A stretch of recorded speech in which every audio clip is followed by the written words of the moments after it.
ভেতরে অহংকার জন্মে গেলে গোবিন্দ হারাবেন, আর অহংকার জন্ম না হলে গোবিন্দ হারাবেন না।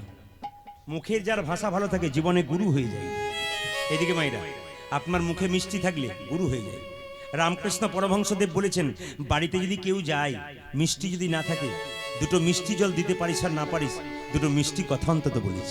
খুব মাথায় রাখবেন রামকৃষ্ণের বাণী। তোমার বাড়িতে কেউ যদি যায়, দুটো মিষ্টি না থাক, দুটো মিষ্টি কথা বলো, লাভ আছে। আর কি, মুখের মধ্যে মিষ্টি আছে। মায়েরা, যার ব্লাডে সুগার আছে তার মুখে সুগার নাই, আর যার মুখে সুগার আছে তার ব্লাডে সুগার নাই। একটু বলি, মুখের মধ্যে কটা দাঁত থাকে জোরে বলুন? মুখের মধ্যে 52টা। আচ্ছা আচ্ছা, দু চারজন হ্যাঁ বলে ফেলেছিল আর কি। সব ডাক্তারি পড়া আছে নাকি? 32টা বললেন, একজন তো 36টা বলেছে, আমি শুনতে পেয়েছি। যাক, অনেকে 36টা হয় বোধ হয়। আচ্ছা মায়েরা, এইদিকে মুখের ভেতরে 32টা দাঁত। বিচার করে বলবেন, হট করে বলবেন না। জিভ কটা থাকে? খুব ভয়ে ভয়ে বলছে, 2-4 জন বলছে চুপ করে থাক, বলার দরকার নাই। কীর্তনিয়ারা জেনে 2-3টে হয়তো থাকতেও পারে, কিন্তু জেনে নিন মায়েরা একটু ভালো কথা। এইদিকে জীব আমাদের একটাই থাকে, দাঁত 32টা থাকে। দাঁতে আর জীবে মাঝে মাঝে মারামারি হয় না? যদি বলুন হয় না কিনা? আচ্ছা এইদিকে তাকান, এক সময় 32 জন দাঁত জীবকে বলছে, বেশি বাড়াবাড়ি করবি না, লক লক করবি না, এমন কামড় দেবো না 32 টুকরো করে দেবো। জীব তখন বলছে, তোরা 32 জন ভাই, আমি একা, আমার সে ক্ষমতা নাই। তোরা 32 জন আমাকে 32 টুকরো করতে পারিস, কিন্তু আমি এমন একটা কাজ করে দেবো, একবারে 32 জন এখান থেকে সরে যাবে। বলছে কি করে যাব? জীব বলছে, আমার কত পাওয়ার দেখবি? বলে কিরকম? 32 জনকে এখান থেকে সরিয়ে দেবো। বলে কিরকম? রাস্তা দিয়ে কোনো লোক যাবে, এমন গালি দিয়ে দেবো, এক চড়াই 32 জন ঝরে যাবে। ঠিক বলে না? এই যে নিবেদন আপনাদের কাছে, মুখের ভাষা যদি মুখের ভাষা যদি কারো ভালো থাকে, তাহলে সে জিতে যায়, জয়ী হয়ে যায়। এই জন্য মন দিয়ে শুনবেন আপনারা, যে যেখানে বসে আছেন একটা একটা করে শুনবেন। অহংকার যদি কারো হয়ে যায়, ভগবান তার পতন ঘটায়। মুকুন্দ সরকার চিকিৎসা করতে করতে ভেতরে অহংকার হয়ে গেল, আমি বড় চিকিৎসক হয়ে গেছি। যখন বাড়ি এলো তখন দেখতে পেল কি জানেন? তার স্ত্রী ছটফট ছটফট করছে। এ কি আমার হলো গো স্বামী, এ কি আমার হলো গো,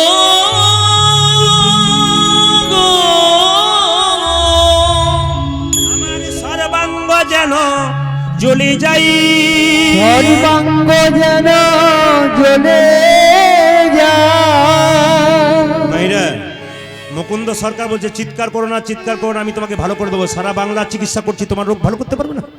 দেখি দেখি দেখি দেখি, এই যে ব্যাসটা কম, রিভাবটা কম, দেখি দেখি দেখি দেখি, তোমার চোখ দেখি, চোখ দেখি। মায়েরা, মুকুন্দ সরকার স্ত্রী চোখ দেখেছে, জিভ দেখি, জিভ দেখেছি, পায়ের তল দেখি, দেখলাম, হাত দেখি। একই, আমি সারা বাংলার চিকিৎসা করি, আমার স্ত্রী রোগ ধরতে পারছি না কেন?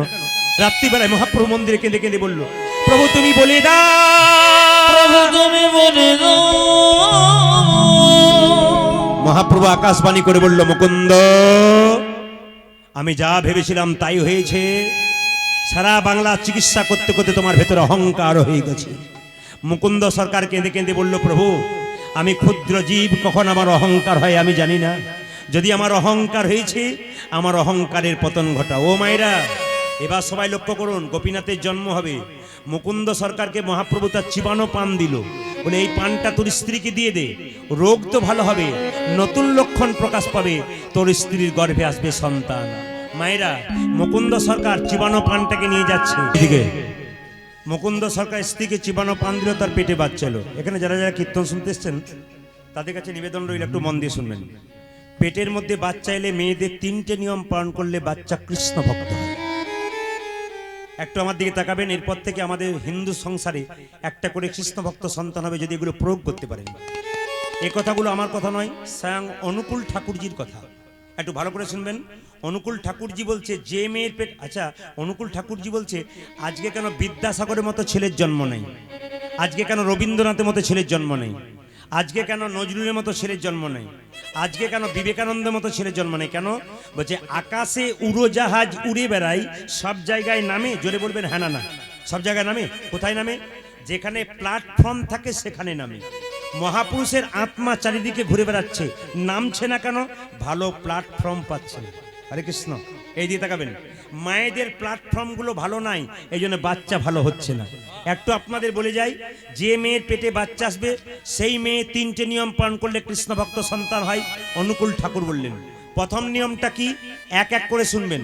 প্রথম নিয়ম হচ্ছে, যে মেয়ের পেটে বাচ্চা থাকবে সে প্রত্যেক দিন স্নান করে মন্দিরে প্রণাম করবে। দ্বিতীয় নিয়ম কি, প্রত্যেক দিন তুলসী মঞ্চে 1 ঘটি করে জল দেবে। আর তৃতীয় নিয়ম কি, শ্রীমদ্ ভাগবত গীতার 2-4 লাইন করে 2টো-1টা করে শ্লোক প্রত্যেক দিন পড়াশোনা করবে। যদি কেউ পড়তে না পারে মাথায় ঠেকাবে, কৃষ্ণ ভক্ত সন্তান তার অবশ্যই অবশ্যই জন্ম নেবে। এই যে গীতাটার কথা আপনাদের বললাম, আপনারা অনেকে ইউটিউবে শুনেছেন, আজকে গীতা একটা নতুন তত্ত্বের কথা বলে যায়। আপনারা গীতা কিন্তু সঙ্গে রাখবেন। দাদা ভাইরা যারা কম বয়সের কীর্তন শুনতে এসছেন তাদের কাছে প্রদীপ পালের নিবেদন রইল, দোকান থেকে মাত্র 5 টাকা 10 টাকা, এর চাইতে ছোটও পাওয়া যায়, এর চাইতে বড় নেওয়ার দরকার নেই, পকেটে রাখতে হবে সেরকম। গীতা হচ্ছে ভগবান শ্রীকৃষ্ণের মুখ থেকে তৈরি, আর গঙ্গা হচ্ছে ভগবানের চরণ থেকে তৈরি। তাহলে পায়ের জিনিসটা তো গঙ্গা, যে কোনো জায়গাতে পবিত্র হয়ে যায়। অনেকে প্রশ্ন করে, প্রদীপবাবু আপনি তো গীতার কথা বলেন, তা গীতা যে কোনো সে কোনো জায়গায় নিয়ে যাওয়া যায়? হোটেলে খেতে যাব, আমার পকেটে গীতা আছে, অসুবিধা হবে না তো? বলছে গঙ্গা যেমন সব জায়গা পবিত্র করে দেয় অপবিত্র জায়গাকে, গীতা আপনি যে কোনো জায়গাতে নিয়ে যাবেন উনি কিন্তু আপনাকে পবিত্র করে দেবেন। এই জন্য লক্ষ্য করুন মায়েরা, গীতাটার পাওয়ার কত আছে একটু বলে দিই। আপনাদের ছোট ছোট বাচ্চাগুলো স্কুলে যাচ্ছে, বাচ্চার ব্যাগে পলিথিনের মধ্যে ছোট্ট পলিথিনের মধ্যে আপনি ভরে দেবেন গীতাটাকে। এই গীতাটাকে নিয়ে ব্যাগে চলে যাবে। আপনি চিন্তা করছেন এত বজ্রপাত বৃষ্টি, বাচ্চা ফিরছে না, আপনার কোনো টেনশন নেই, আপনার ভগবান সঙ্গে আছে। তার সঙ্গে গীতা হচ্ছে শ্রীমদ্ ভাগবত গীতা, ভগবানের মুখস্থিত বাণী, স্বয়ং ভগবান। আপনার সেই ভগবান যদি সঙ্গে থাকে বাচ্চার, আপনি চিন্তা করবেন না, আপনার বাচ্চার জন্য ভগবান চিন্তা করবে। আপনার স্বামী বহু দূরে যাচ্ছে, আপনি গীতাটাকে ব্যাগের মধ্যে ভরে দিন, আপনার কোনো টেনশন নেই, উনি ফিরে আসবেন। যদি বিপদ হয়, বিপদ থেকে রক্ষা হয়ে যাবে। তার কথা তো আপনারা ইউটিউবে অনেক শুনেছেন। তবে কয়েকদিন আগে একটি মেয়ে আমাকে বলছে, দাদা আপনার গীতা রেখে আমি লাভ করেছি। বলো আমার গীতা তো নয়, ভগবানের গীতা। বলছে কি লাভ হয়েছে? বলছে আমাদের বাড়িতে আম গাছ আছে, তো আমি আম গাছের নিচে বসে বসে গীতা পড়ছিলাম, হঠাৎ একটা ঝড় এলো, এক বিরাট বড় একটা আমের ডাল আমার গায়ের ওপরে পড়লো। যখনই পড়েছে বাড়ির লোক সব চিৎকার করলো, মা মরে গেল মরে গেল মরে গেল। অবাক হবেন দাদা, গাছের পাতাগুলো আমার লেগেছে, ডালটা পাশে পড়েছে, গীতাটারও কোনো ক্ষতি হয় না, আমারও কোনো ক্ষতি হয় না। তখন আমি বুঝতে পারলাম এর কত পাওয়ার আছে। একজন রিটায়ার অফিসার, পুলিশ অফিসার, 80 বছর বয়স, উনি প্রত্যেক দিন মর্নিং ওয়াক করে। তো উনি আমাকে একদিন ফোন করে বলছে, প্রদীপ বাবু, বলে কি গীতার পাওয়ার আমি জানতে পেরেছি। এতদিন পুলিশের চাকরি করেছি, ধর্মের ধার ধারতাম না, কারণ চোর ডাকাত নিয়ে আমার কারবার ছিল, কিন্তু গীতাটার উপকারিতা পেলাম কি করে? বলছে আমার নাতি আর নাতনি ওরা দুজন কলেজে পড়ে, একদিন দেখছি সকালবেলায় বসে বসে ওরা দুজন আমাকে আপনার কীর্তনটা শোনাচ্ছে। সেদিন দেখলাম গীতার কথা বললেন, আমার নাতি নাতনি দেখলাম 4-5টা গীতা এনেছে, আমাকে বললো দাদু তুমি একটা গীতা রাখো। তা আমি বলছি তুমি তো মর্নিং ওয়াক করো, বুড়ো মানুষ, লাঠি নিয়ে যাও, অসুবিধা হতে পারে। অবাক হয়ে যাবেন, আমি গীতাটাকে পকেটে রেখে প্রত্যেক দিন মর্নিং ওয়াকে যাই।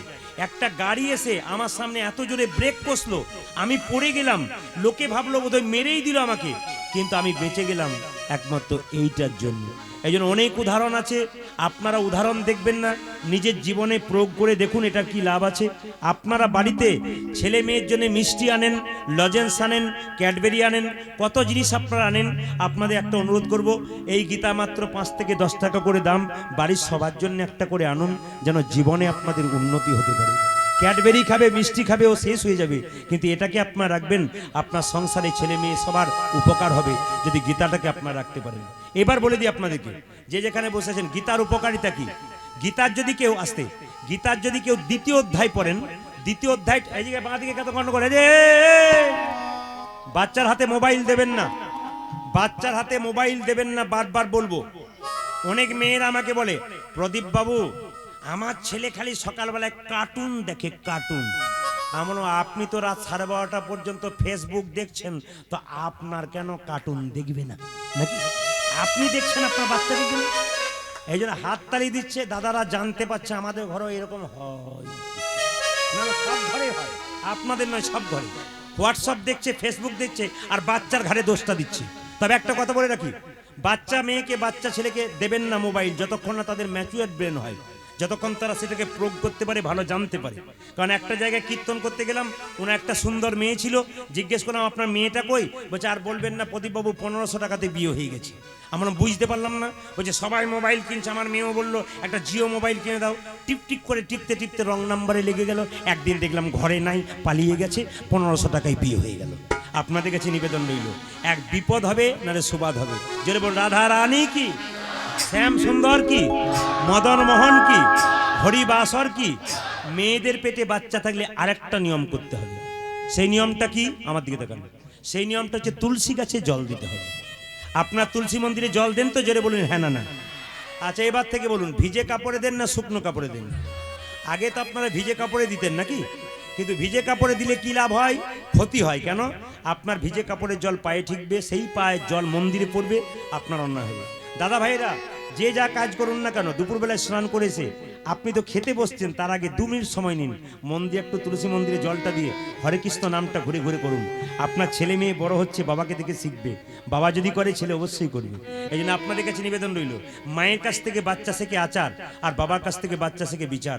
আপনারা যদি আচার না করেন, মায়েরা বাচ্চা শিখবে কি করে? আর বাবার কাছ থেকে বিচার শক্তি শিখবে। বাবা যদি ভালো কাজ না করে, বাচ্চা করবে কি করে? এই জন্য তুলসী মন্দিরে জল দেবেন, কিন্তু তুলসী গাছে যখন জল দেবেন মায়েরা, পশ্চিম দিকে মুখ করে কেউ দেবেন না। প্রশ্ন করবেন কেন? না, পশ্চিম দিকে মুখ করে মুসলমানরা নামাজ পড়ে না।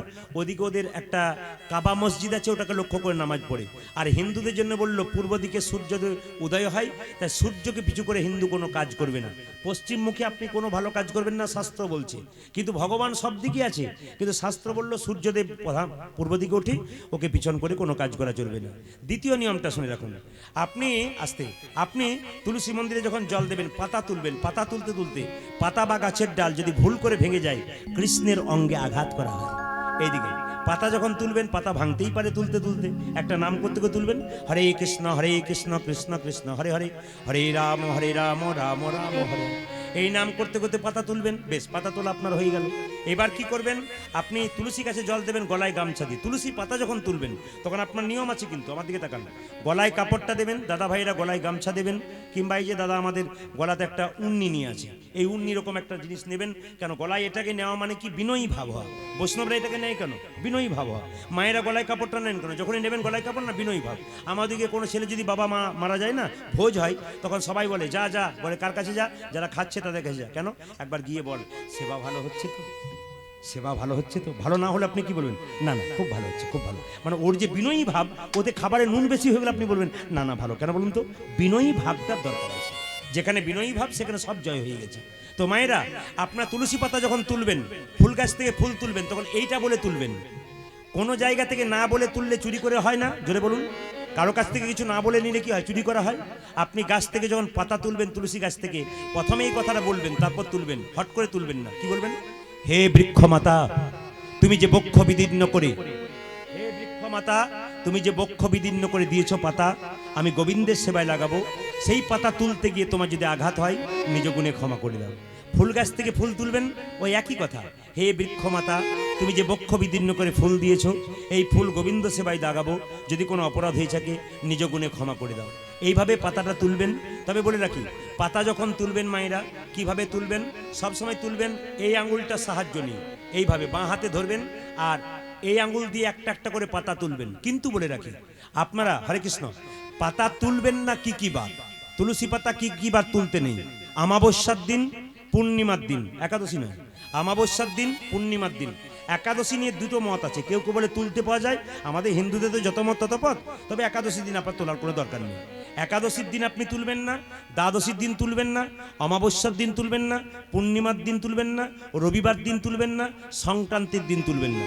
একবার বলে দিই, আমাবস্যা পূর্ণিমা মনে থাকবে, সংক্রান্তি রবিবার মনে থাকবে, একাদশী আর দ্বাদশী এই দিন তুলসী পাতা তুলবেন না। প্রশ্ন করবেন, তাহলে প্রত্যেক দিন গোবিন্দের মন্দিরে তুলসী পত্র দিই, তাহলে কি করে দেবো? এক কাজ করবেন, বলে কি না, আগের দিনে তুলে রাখবেন, একটা পাত্রে জলের মধ্যে রাখবেন, তারপর দিনে গোবিন্দ সেবাই দেবেন। অনেকে বলবেন যদি ভুলে যাই তাহলে কি করব? কোনো অসুবিধা নেই। তুলসী গাছের নিচে যে মরা মরা পাতাগুলো আছে না, শুকনো পাতাগুলো, ওগুলো গোবিন্দ সেবাই দেবেন। একটা তুলসী পাতা 7 দিন মান থাকে। একটা তুলসী পাতা জলে ভিজিয়ে দিলে 7 দিন তার কোনো ক্ষতি হয় না, অপবিত্র হয় না। 7 দিন আপনি রাখতে পারেন জলে ভিজিয়ে, আপনার লাভ আছে। এইবার বলি, আপনি তুলসী পাতা মহাপ্রভু নিত্যানন্দ, অদ্বৈত, শ্রীবাস, গদাধর আপনি কার চরণে দেবেন, কার চরণে দেবেন না? তুলসী পাতা। একটু মন দিয়ে শুনুন, মহাপ্রভুর চরণে দেবেন। কেন? ব্রজেন্দ্র নন্দন যেই শচীসুত হলো সেই, হ্যাঁ, বলরাম হইল নিতাই। তাহলে ব্রজেন্দ্র নন্দন কৃষ্ণের চরণে দেবেন। কেন? তিনি হচ্ছেন গৌর, তা ভগবান, তার চরণে দেবেন। নিতাইয়ের চরণে দেবেন। অদ্বৈতের চরণে দেবেন। কেন? অদ্বৈত মহাবিষ্ণুর অবতার। দেবেন না কার চরণে? আপনাদের এই উপান্তকুল এলাকায় যারা বাস করেন বা পার্শ্ববর্তী এলাকা থেকে যারা কীর্তন শুনতে এসছেন, এই সুন্দর মহতি হরিবাসরে আপনারা উপবিষ্ট হয়েছেন কীর্তন শ্রবণ করার জন্যে। আপনাদের চরণে কীর্তনিয়া প্রদীপ পাল এবং তার সম্প্রদায়ের কোটি কোটি দণ্ডবত প্রণাম রইল। আকাশের শোভা চন্দ্র যেমন, চন্দ্রের শোভা তারা, ব্রজের শোভা কৃষ্ণ যেমন, নদিয়ার শোভা গোরা, পুকুরের শোভা পদ্ম যেমন, পদ্মের শোভা অলি, হরিনামের শোভা তেমনি রে ভাই যত ভকত। জয় গৌর হরি বল, হরি বল। আজকে হরিনামের শোভাটা বৃদ্ধি পেয়েছে আপনাদের ভক্তের আগমনে। তাই আপনাদের কাছে নিবেদন রইল, কীর্তন আপনারা সবাই শুনতে পাচ্ছেন তো? পেছন থেকে হাত তুলবেন। হ্যাঁ, শুনতে না পারলে একটু বলবেন, অপরাধ নেবেন না। প্রথমে একটু কথা বলে রাখি আমি ছোট করে। আসলে আপনাদের এলাকাতে হয় কিনা জানি না, আমাদের এলাকাতে মাইকম্যান ভালো করে শুনুন, আমাদের এলাকাতে কোনো ডাক্তার দেখাতে গেলে উনি 4-5টা টেস্ট দেন। বলেন আমতলায় একটা, জামতলায় একটা, আপেল তলায় একটা। এই জায়গাতে টেস্ট করতে হবে, নইলে কিন্তু হবে না। অন্য জায়গায় টেস্ট করে নিয়ে এলে ডাক্তার বলে এটা হয় নাই, ওইখানে করতে। কেন বলুন তো? কানেকশন আছে, জামতলার সঙ্গে কানেকশন, আমতলার সঙ্গে কানেকশন। ওই জন্য মাইকম্যানকে বলবো তোমার কোনো চিন্তা নাই, ইউটিউব সবাইকে করতে দেওয়া হচ্ছে, তুমি মাইক ঠিক চালাও। হরে কৃষ্ণ, প্রেম সাহেব বলুন তুই নিতাই গৌর হরি হরি হরি। আসুন, পতিত পাবন শ্রী গৌর হরি যিনি কলিযুগের ভগবান, প্রত্যেকটা জীবের দ্বারে হরিনাম ধ্বনি প্রচার করলেন প্রত্যেকটা জীবকে উদ্ধার করার জন্য। আজকে এই জন্য ভালো লাগছে আপনাদের এখানে কেউ কেউ মাস্ক ব্যবহার করেছেন, আবার কেউ কেউ স্যানিটাইজার ব্যবহার করেছেন। না না, মাস্ক আপনারা ব্যবহার করবেন, এটা খুবই ভালো। রামকৃষ্ণদেব বলেছেন গাছ লাগাবে আর বেড়া দেবে না, তা তো হবে না, ছাগলে ছিঁড়ে খাবে। তবে আপনারা আমাকে বলুন, আগে যখন চাষি চাষ করতে, এখনো করে, গরুর মুখে কি দেয়? কারো জানা আছে? জালি দেয়। তা চাষি যখন গরুর মুখে জালি দিয়েছিল, তখন গরু ভগবানকে বলেছিল প্রভু চাকা ঘুরছে, একদিন আমি থাকবো খালি, চাষির মুখে যেন থাকে জালি। আজকে চাষির মুখে জালি, গরুর মুখটা খালি, চাকা ঘুরছে। এই জন্যে নানা যারা পড়েছেন তাদের বলি না, আমাদেরও মাস্ক ব্যাগে ভরা আছে, কীর্তন করছি বলে উপায় নেই আর কি। স্যানিটাইজার ব্যবহার করছে এখনকার বাচ্চারা, ওদেরকে জিজ্ঞেস করা হচ্ছে স্যানিটাইজার ব্যবহার করছিস কেন? বলছে স্যানিটাইজার না নিলে তো পবিত্র হওয়া যায় না। কিন্তু আমরা জেনে এসেছি কি, গঙ্গা জল না নিলে হাত পবিত্র হয় না। যাই হোক, ভগবান যখন যা করার, যেটা করার সেটাই করবেন, মেনে নিতে হবে আমাদের। পতিত পাবন শ্রী গৌর হরি নবদ্বীপের পথ দিয়ে চলে যাচ্ছেন কাঙ্গালে বেশি। মনটাকে কেউ যদি কাঙ্গাল না করতে পারে, তাহলে ভগবানকে কেউ পাবে না। আমাকে জিজ্ঞেস করবেন প্রদীপ বাবু কীর্তন করছেন কত টাকা করলেন? আমি হয়তো বলেই ফেললাম 1 কোটি টাকা করলাম। বাহ, আপনার বিষয় 1 কোটি, কিন্তু আপনার আশ্রয়টা কেমন, বাড়িটা কেমন? যাবেন 4 তলা বাড়ি, তাহলে বিষয় 1 কোটি, আশ্রয় 4 তলা। এ কথা বলে কারা? আমার মতো মূর্খ যারা। কিন্তু প্রকৃত ভক্ত বৈষ্ণবকে জিজ্ঞাসা করুন, হে ভক্ত বৈষ্ণব, তোমার আশ্রয় কি আর বিষয় কি? যিনি প্রকৃত বৈষ্ণব এবং ভক্ত, তিনি বলবেন আশ্রয় হলো শ্রীমতী রাধারানী, আর বিষয় হলো ভগবান শ্রী। যিনি কৃষ্ণকে বিষয় করতে পেরেছেন আর রাধাকে আশ্রয় করতে পেরেছেন, তার আবার চিন্তার কি আছে? মহাপ্রভুর কিসের অভাব ছিল, যার জন্য কাঙ্গালে বেশে জীবের দ্বারে হরিনাম দিলেন? এখানে ড্যান্স হাঙ্গামা হলে মাঝে একটা বাঁশের বেড়া দিতে হতো, একদিকে নারী একদিকে পুরুষ। কেন? সেখানে কামের ব্যাপার থাকে, আর নাম সেখানে প্রেমের ব্যাপার, এই জন্য কোনো বাঁশের বেড়া দিতে হয়। এটা কে করেছেন? স্বয়ং মহাপ্রভু করেছেন। এই জন্য আপনাদের কাছে নিবেদন রইল, কীর্তন শুনতে যখন আসবেন তখন প্রণাম করে বসবেন, আর যখন উঠবেন তখন প্রণাম করে উঠবেন। নানা কীর্তনিয়াকে নয়, স্বয়ং মহাপ্রভুকে, যিনি কলির জীবের দ্বারে হরিনামা সুধামাখা নাম দিয়েছেন, তাকে প্রণাম না করলে আপনার কীর্তন শোনা বেকার হয়ে গেল। কৃষ্ণকে আমরা জানতাম না, তিনি যদি না আসতেন। মহামন্ত্র নাম কি, তিনি যদি না আসতেন আমরা জানতাম না। সনাতন ধর্ম কি, তিনি জানালেন বলেই জানলাম। হরে কৃষ্ণ মহামন্ত্র নাম উচ্চারণ করলে গোলক থেকে, বৈকুণ্ঠ ধাম থেকে আনলেন এখানে একমাত্র মহাপ্রভু। তাকে যদি সম্মান না দিতে পারি তবে আমাদের কীর্তন শোনা বেকার হয়ে যাবে। এই জন্য আপনাদেরকে বলে রাখি, আপনি আচরি ধর্ম অপরে শেখায়, আপনি না আচরিলে অপরে শেখানো না যায়। মহাপ্রভু শেখালেন আগে নিজে আচরণ করো, তারপর পরকে শেখাও, তবে তোমার কাজে লেগে যাবে। প্রমাণ কি? একজন ঠাকুমা তার নাতিকে নিয়ে এসে রামকৃষ্ণদেবকে বলছে, ঠাকুর বলে দাও তো আমার নাতি খুব মিষ্টি খায়, যেন না খায়। ঠাকুর বলল 15 দিন পরে এসে তোমার নাতিকে নিয়ে বলবো। ঠাকুমা 15 দিন পরে এসে বলল, ঠাকুর এইবার বলে দাও। ঠাকুর বলল, এ খোকা মিষ্টি খেতে নাই। বলে কেন? খেলে জিভ মোটা হয়ে যায়, তোতলা হয়ে যায়, কৃমি হতে পারে, সুগার হতে পারে, দাঁত নষ্ট হতে পারে। ছেলে বলছে আর খাবো না। ঠাকুমা জিজ্ঞেস করছে, 15 দিন আগে এলাম তখন তুমি বললে না, এখন বললে কেন?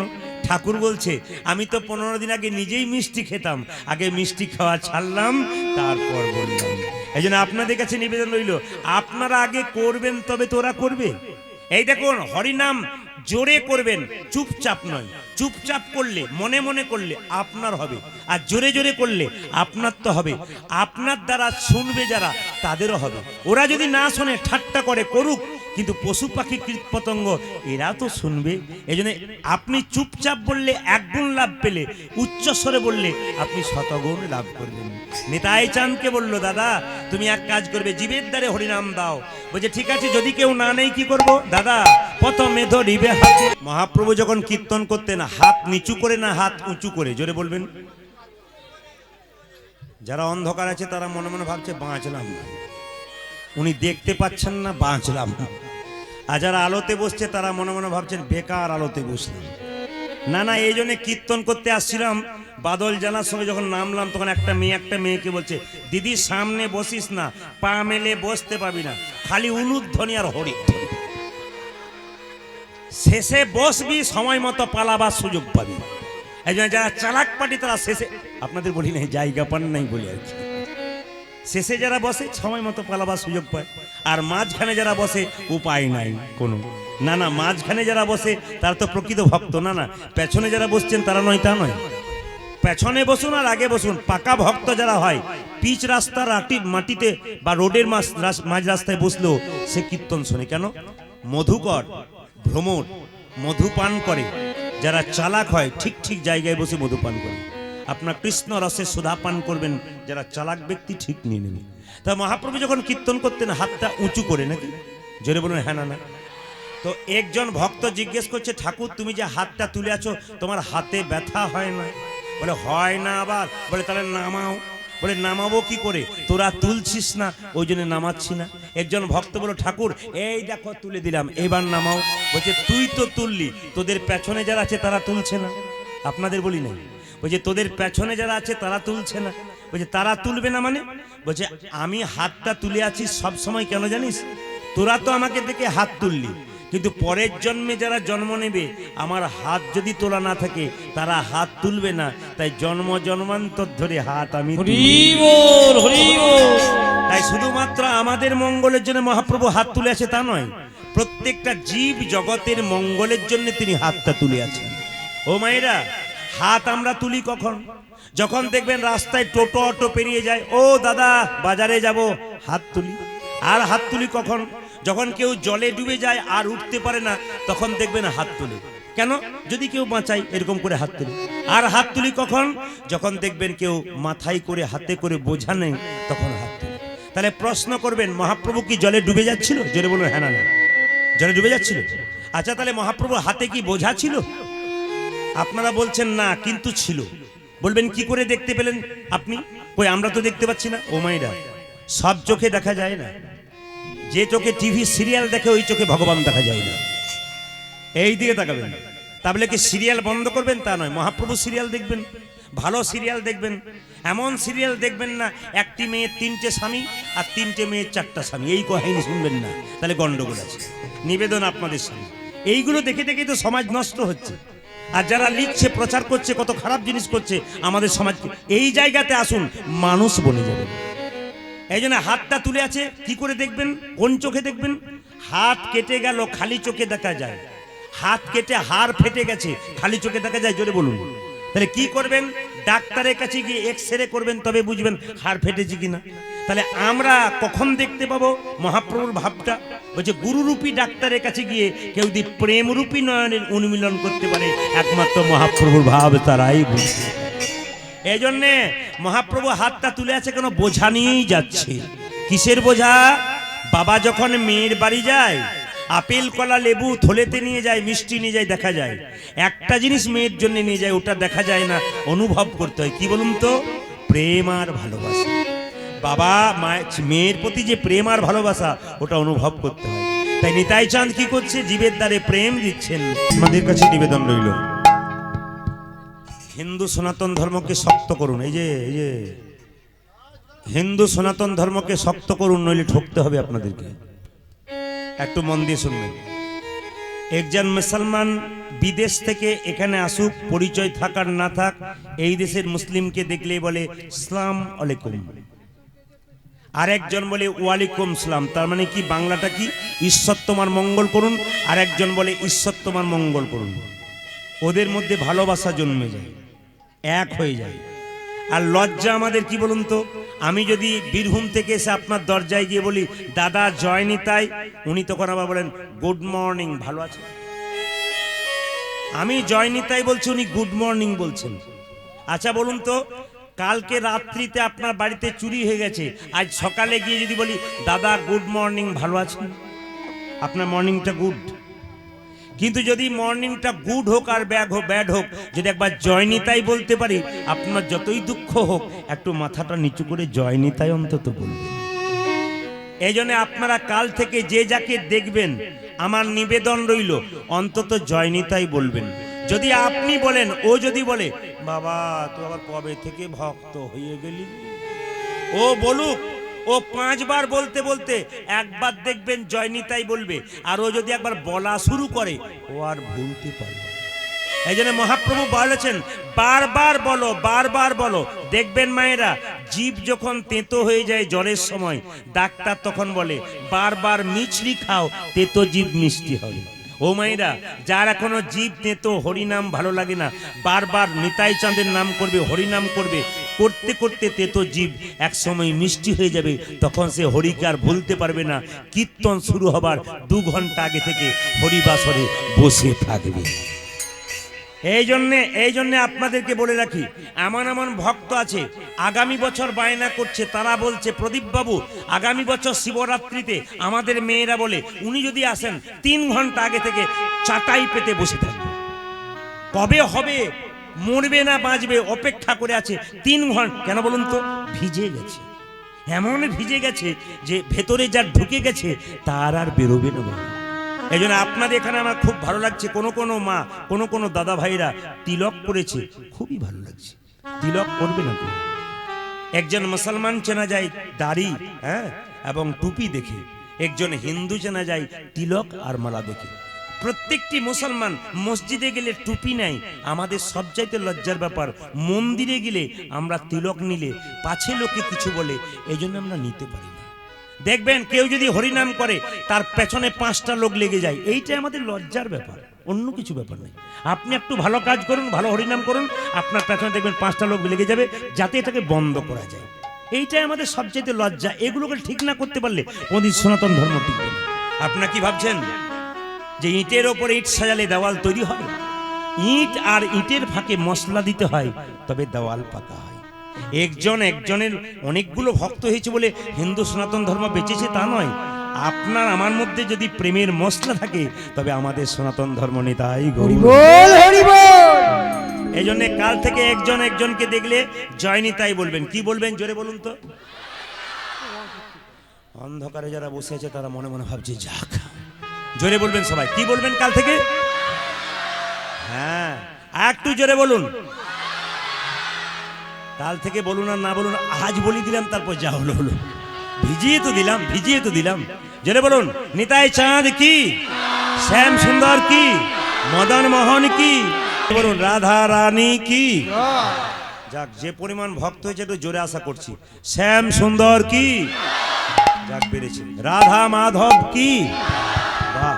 গৌর সুন্দর কি, মহাপ্রভু কি, সাধুগুরু বৈষ্ণব কি, হরিবাসর কি। আসুন, আজ আপনার একটা সুখের কথা বলবো। এইদিকে মায়েরা, এমন একটা জিনিস আজ বলে যাব, চিরদিন সুখে থাকবেন। বলবো না, বাদ দিয়ে দেবো, বলেই দিই। এসছেন তখন বলেই দিই।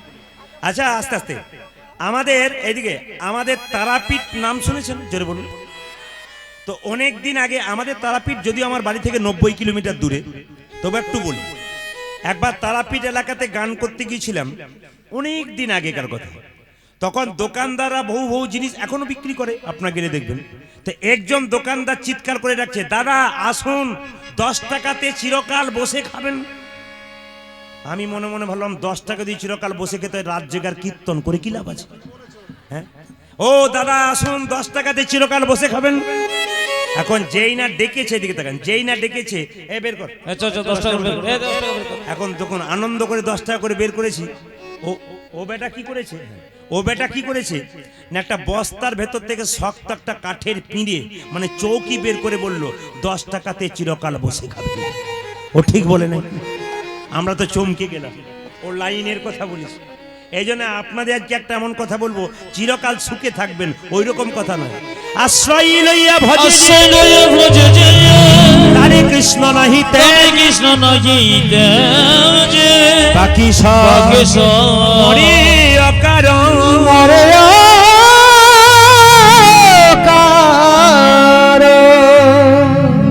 মায়েরা কলাই ভাঙার জাঁতা দেখেছেন? জোরে বলুন হ্যাঁ না না। দেখ, এখানকার মায়েরা খুব ভালো উত্তর, খুব সুন্দর দেয়। জাঁতা দেখেছেন তো? আচ্ছা, জাঁতার মাঝে কটা ফুটো থাকে? 5টা। 2-4 জন দুটো বলছে, আর যখনই 5টা বলেছি 2-4 জন, আপনি কি আর ভুল বলবেন? না, এই আমি দেখে ফেলেছি, অত সোজা নয়। আর যাদের দেখে ফেলেছি তারা হাঁ করে তাকাচ্ছে, আমার দিকে খালি নজর দিয়েছে। না না, এইদিকে তাকান। আরে চোখ দুটো হতে পারে, 14,000 লোক দেখতে পায়। এইদিকে তাকান তো, আস্তে। তো জাঁতার মাঝে দুটো ছিদ্র থাকে নাকি? একটাতে কাঠের গঞ্জ, একটাতে কলাইয়ের দানা ভরা হয়। জাঁতাটাকে বন বন করে ঘোরাবেন, যখন জাঁতা তুলবেন তখন দেখবেন কিছু কিছু কলাইয়ের দানা ভেঙে গুড়ি গুড়ি হয়ে গেছে, আর কিছু কিছু কলাইয়ের দানা অর্ধেকটা ভেঙেছে, অর্ধেকটা ভাঙেনি, আর কিছু কিছু কলাইয়ের দানা গোটাকে গোটা রয়ে যায়। আচ্ছা বলুন তো, কোন কলাইয়ের দানাগুলো গোটাকে গোটা রয়ে যায়? জাঁতার মাঝে যে গঞ্জ আর গঞ্জের চারিপাশে যে কলাইয়ের দানা, তারা কিন্তু গোটাকে গোটা রয়ে যায়। এখানে তত্ত্ব কি দাঁড়ালো? সংসার একটি জাঁতা, মানুষগুলো হলাম সব কলাইয়ের দানা।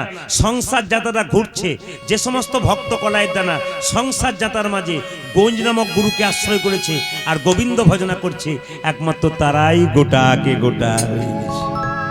ও মায়েরা, আপনারা যারা গুরুমন্ত্র নিচ্ছেন তারা ভালো করেছেন, যারা নেন নাই তারা শুনে রাখুন।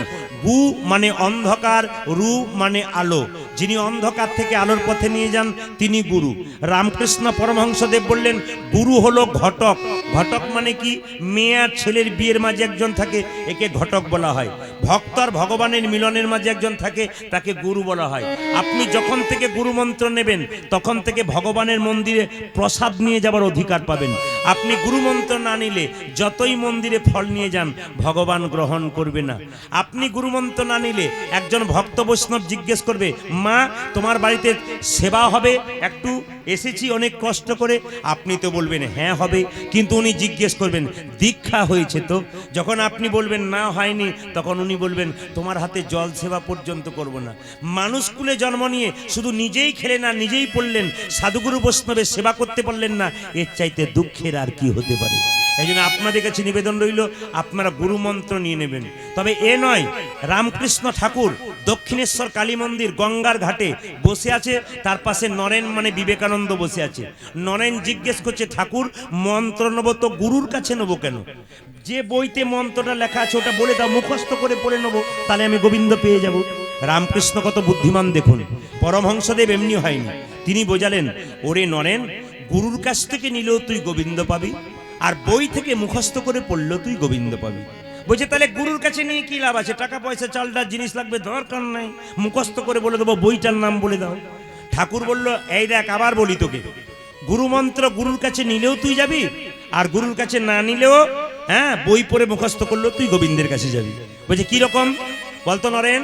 ওই যে গঙ্গার ঘাট দেখতে পাচ্ছিস, ওটা কি আসছে? বলছে ডিঙ্গি নৌকা। ওটার এখান থেকে চন্দননগর যেতে কত সময় লাগবে? বলছে মোটামুটি 6 ঘন্টা লাগবে। আচ্ছা বলতো ওর পেছনে কি আসছে? স্টিমার আসছে, ওটার সময় কত লাগবে? তা মোটামুটি 1 ঘন্টা লাগবে। আচ্ছা নরেন, ডিঙ্গি নৌকাটাকে যদি স্টিমারের সঙ্গে বেঁধে দেওয়া হয় তবে ডিঙ্গি নৌকাটা কত তাড়াতাড়ি যাবে? বলছে স্টিমার যত গতিতে যাবে ডিঙ্গি নৌকা তত গতিতে যাবে। এখানে ডিঙ্গি নৌকাকে আমাদের দেহটা, আর স্টিমার কোনটা? গুরুদেবের দেহটা। গুরুদেবের দেহের সঙ্গে আমাদের এই ডিঙ্গি নৌকারূপী দেহটাকে জড়িয়ে দিলে আমরা নিতাই গৌর হরি বলে গোবিন্দের চরণ লাভ করব। বাদল জানা ওই ছেলেটি আপনাদের হয়ে আমাকে বায়না করেছেন কীর্তনের বহুদিন আগে থেকে। আপনাদের কমিটির যারা আছেন, বাদল জানা সঙ্গে আপনাদের আছে, আপনাদের সকলের পরিবারের জন্য মঙ্গল কামনা করি। আর যারা কীর্তন শুনতে এসছেন তাদের সকলের পরিবারের জন্য একটি জিনিস আবেদন রাখবো ভগবানের কাছে। সেটা কি আবেদন রাখবো? আপনাদের গাড়ি বাড়ি টাকা পয়সা ধন দৌলত হোক আর না হোক, প্রত্যেকটি বাড়িতে একটি করে কৃষ্ণ ভক্ত সন্তানের জন্ম। প্রশ্ন করবেন প্রদীপ বাবু আপনি গাড়ি বাড়ি চাইলেন না, খুব কম, কৃষ্ণ ভক্ত সন্তান চাইলেন কেন? একটাই কারণ, সচিমাতা নিমাইকে জিজ্ঞেস করেছিল তোর বাবার পিণ্ডটা দিয়াই। নিমাইকে জিজ্ঞেস করেছে তোর বাবার পিণ্ডটা দিয়াই। নিমাই বলেছিল মা পিণ্ড দিলে কি হয়? 7 বংশোদ্ধার হয়। সঙ্গে সঙ্গে সচিমাতা বলেছিল 7 বংশোদ্ধার হয়। নিমাই বলেছিল মা পিণ্ড দিলে 7 বংশোদ্ধার হয়। কোনো বংশে একজন কৃষ্ণ ভক্ত সন্তান জন্ম নিলে তার 7 বংশ নয়, তার 14 বংশ। আপনাদের কাছে যে লীলাটি আজকে আবেদন আছে সেই লীলাটি আপনাদের সামনে আজকে পরিবেশন করব। কারণ অনেক ভক্ত আমাকে ফোন করে করে বলে যে দাদা আমার বাচ্চা খুব চঞ্চল, পড়াশোনা করতে পারে না, খালি চঞ্চলতা করে, তার জন্য কি খাওয়ানো যায়? বাতাসার কথা একটু বলবেন। আপনারা শোনেন নাই? অনেক জায়গায় শুনেছেন, কিন্তু অনেকে প্রশ্ন করে ওই বাতাসা কোথায় পাবেন? কিন্তু সেই বাতাস আজকে আপনারা এখানেই পাবেন। এই যে বাতাস আপনারা দেখতে পাচ্ছেন, কীর্তনের শেষে হরির লুট করে ছড়িয়ে দেওয়া হবে। যদি কেউ 2টো পান পাশের জনকে একটা দেবেন, এখন নয়, প্রসাদ হওয়ার পর, ভগবানের প্রসাদ হওয়ার পর, এখন নয়। ভগবানের বসুন, আপনি বসুন, এত ধৈর্যহীন হলে হবে না। আপনি বাড়ি গেলে আপনার বাড়ি পৌঁছে দেওয়া হবে, চিন্তা নেই। যান, হরে কৃষ্ণ। এইদিকে মাইরা সবাই লক্ষ্য করুন, আজকে যে প্রসাদের কথা বলছি আপনাদেরকে মন দিয়ে শুনবেন। কীর্তনের শেষে সবাই যদি প্রসাদটা না পান তবে একটা উপায় বলে দিই। অনেকে শেষে এসে আবেদন করবেন না যে আমি প্রসাদটা পেলাম না, আমি একটু বুঝিয়ে দিই কি করবেন। যদি না পান কোনো অসুবিধা নেই, কি করবেন? আপনি বুধবার দিন বাড়িতে 1 কেজি বাতাসা কিনে ঠিক সন্ধ্যাবেলাতে হরির লুট দিয়ে দিন। ওই হরির লুটের বাতাসা কিছু বাচ্চাদেরকে দিন, বাড়ির কাউকে দিন, আর 500-700 মতো বাতাসা আপনি বাড়ির ভেতরে কৌটোতে রেখে দিন। প্রত্যেক বৃহস্পতিবার ওই বাতাসা 1 টুকরো নিয়ে তুলসী মন্দিরে বাচ্চাকে জল ঢালাবেন, আপনি ঢালবেন।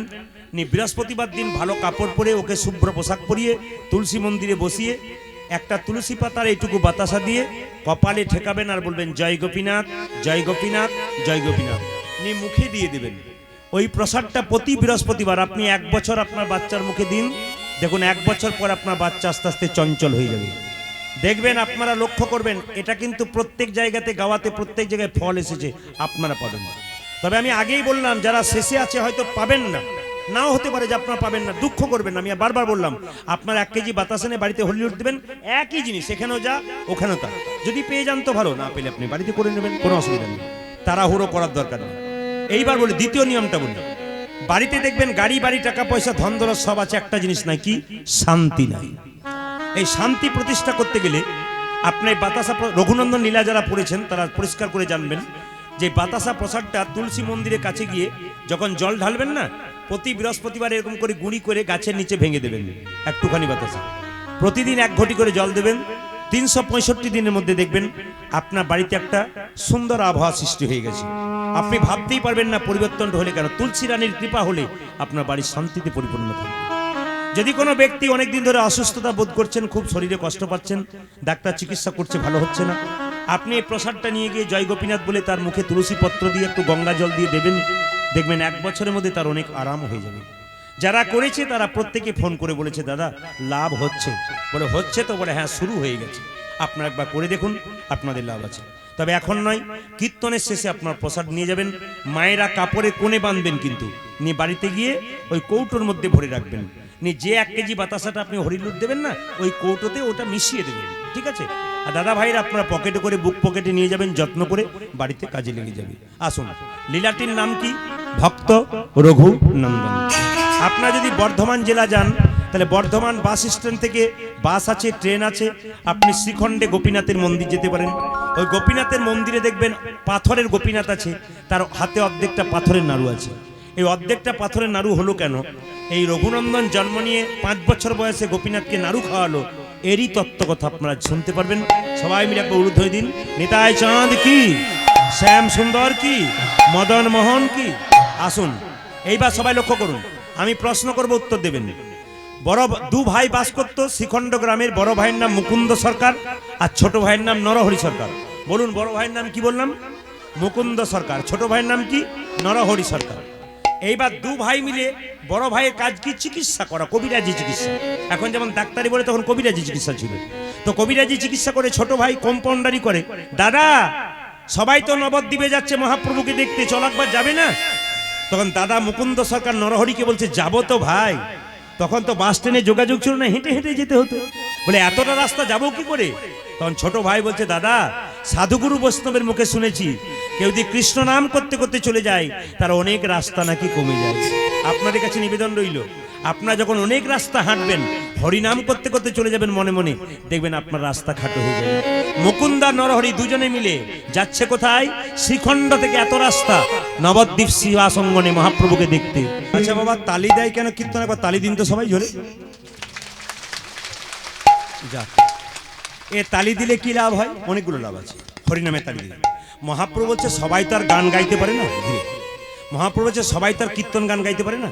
যে গান গাইতে পারে না সে যদি হরিবাসরে তালি দেয়, যে গান গায় তার যত লাভ হয়, তালি দিলে তারও তত লাভ হয়। তাহলে আমি এতক্ষণ চিৎকার করলাম, আমার যা লাভ হলো আপনাদেরও তাই লাভ হবে। তা বলে এই নয়, আমি কীর্তনের সাথে যেটা পেলাম আপনারা ওটা পাবেন। আপনারা কোনটা পাবেন? যে মিষ্টির দোকানে মিষ্টি তৈরি করে সে তো রোজগার করে গেল, যে কিনে খেলো সেই তো আসল পেল। আপনারা তো কিনে নিচ্ছেন, কিনতে এসছেন, আমরা বিক্রি করছি, আমাদের অত লাভ নাই, আপনাদের লাভ হচ্ছে বেশি। তালি কেন দেবেন? বাড়িতে আসতে, বাড়িতে একটা বড় গাছ যদি থাকে, সন্ধ্যাবেলায় গাছের নিচে কিছু করা দরকার নাই, গাছের নিচে যাবেন, অন্ধকার হবে, 3 বার তালি দেবেন, 1 2 3। দেখবেন গাছের মধ্যে যত পাখি আছে সব পাখি উড়ে চলে যাবে। এখানে তত্ত্ব কি বলছে? দেহের মধ্যে আমাদের 6টা পাখি আছে। কি কি? কাম, ক্রোধ, লোভ, মোহ, মদ, মাশ্চর্য। এরা হরিনাম শুনতে দেয় না। আপনি হরিনাম শুনতে এসছেন, বাড়িটায় তালা লাগিয়ে দিলাম না, বন্ধ কি করেছি কি জানি, ছেলেটা ঘুমাচ্ছে, জেগে এলো নাকি কি জানি, এই মন যদি থাকে আপনি গোবিন্দ পাবেন। তাহলে এই যে কাম, ক্রোধ, লোভ, মোহ, মদ, মাশ্চর্য, বারবার তালি দিলে এগুলো সব নিতাই গৌর হরি বলবে। আর তালি দেবেন কেন? দেখবেন আমাদের ওদিকে নিয়ম, আপনাদের দিকে নেই। যদি কারো খারাপ সময় যায় না, সে কার কাছে যায়? জ্যোতিষের কাছে গিয়ে বলে, দাদা একবার হাতটা দেখে দেন তো, আমার সময় খারাপ যাচ্ছে। উনি তখন সুযোগ পেয়ে বললেন, তোমার গ্রহের দোষ আছে। বলে তাহলে কি করতে হবে? 10,000 টাকার পাথর লাগবে। ও তখন বলছে, হলে ঠিক হবে তো? বলে কোনো অসুবিধা নাই। আপনি 10,000 টাকা পাথর নিলেন, কিছুই হলো না।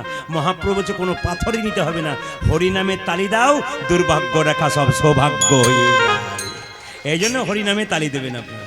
আর কি? এটা হলো, এই হাতটা হলো কৃষ্ণ, এটা হলো রাধা। যত তালি দেবেন হাতের মধ্যে রাধা কৃষ্ণের নাম হবে। একবার তালি দিয়ে দিন তো, প্রেম। আপনারা তো খুব সুন্দর, বেশ, আপনারা তো প্রস্তুত হয়ে এসছেন, এটা খুব খুশি লাগছে। মহাপ্রভু মুকুন্দ, মহাপ্রভু শ্রীবাসকে বলো, শ্রীবাস, ওদের মধ্যে 2 ভাই, যে ছোট ভাই তাকে বলে দাও আমার সঙ্গে সারা জীবন থাকবে, আমার কৃপা পাবে, আমার সঙ্গে কীর্তন করবে।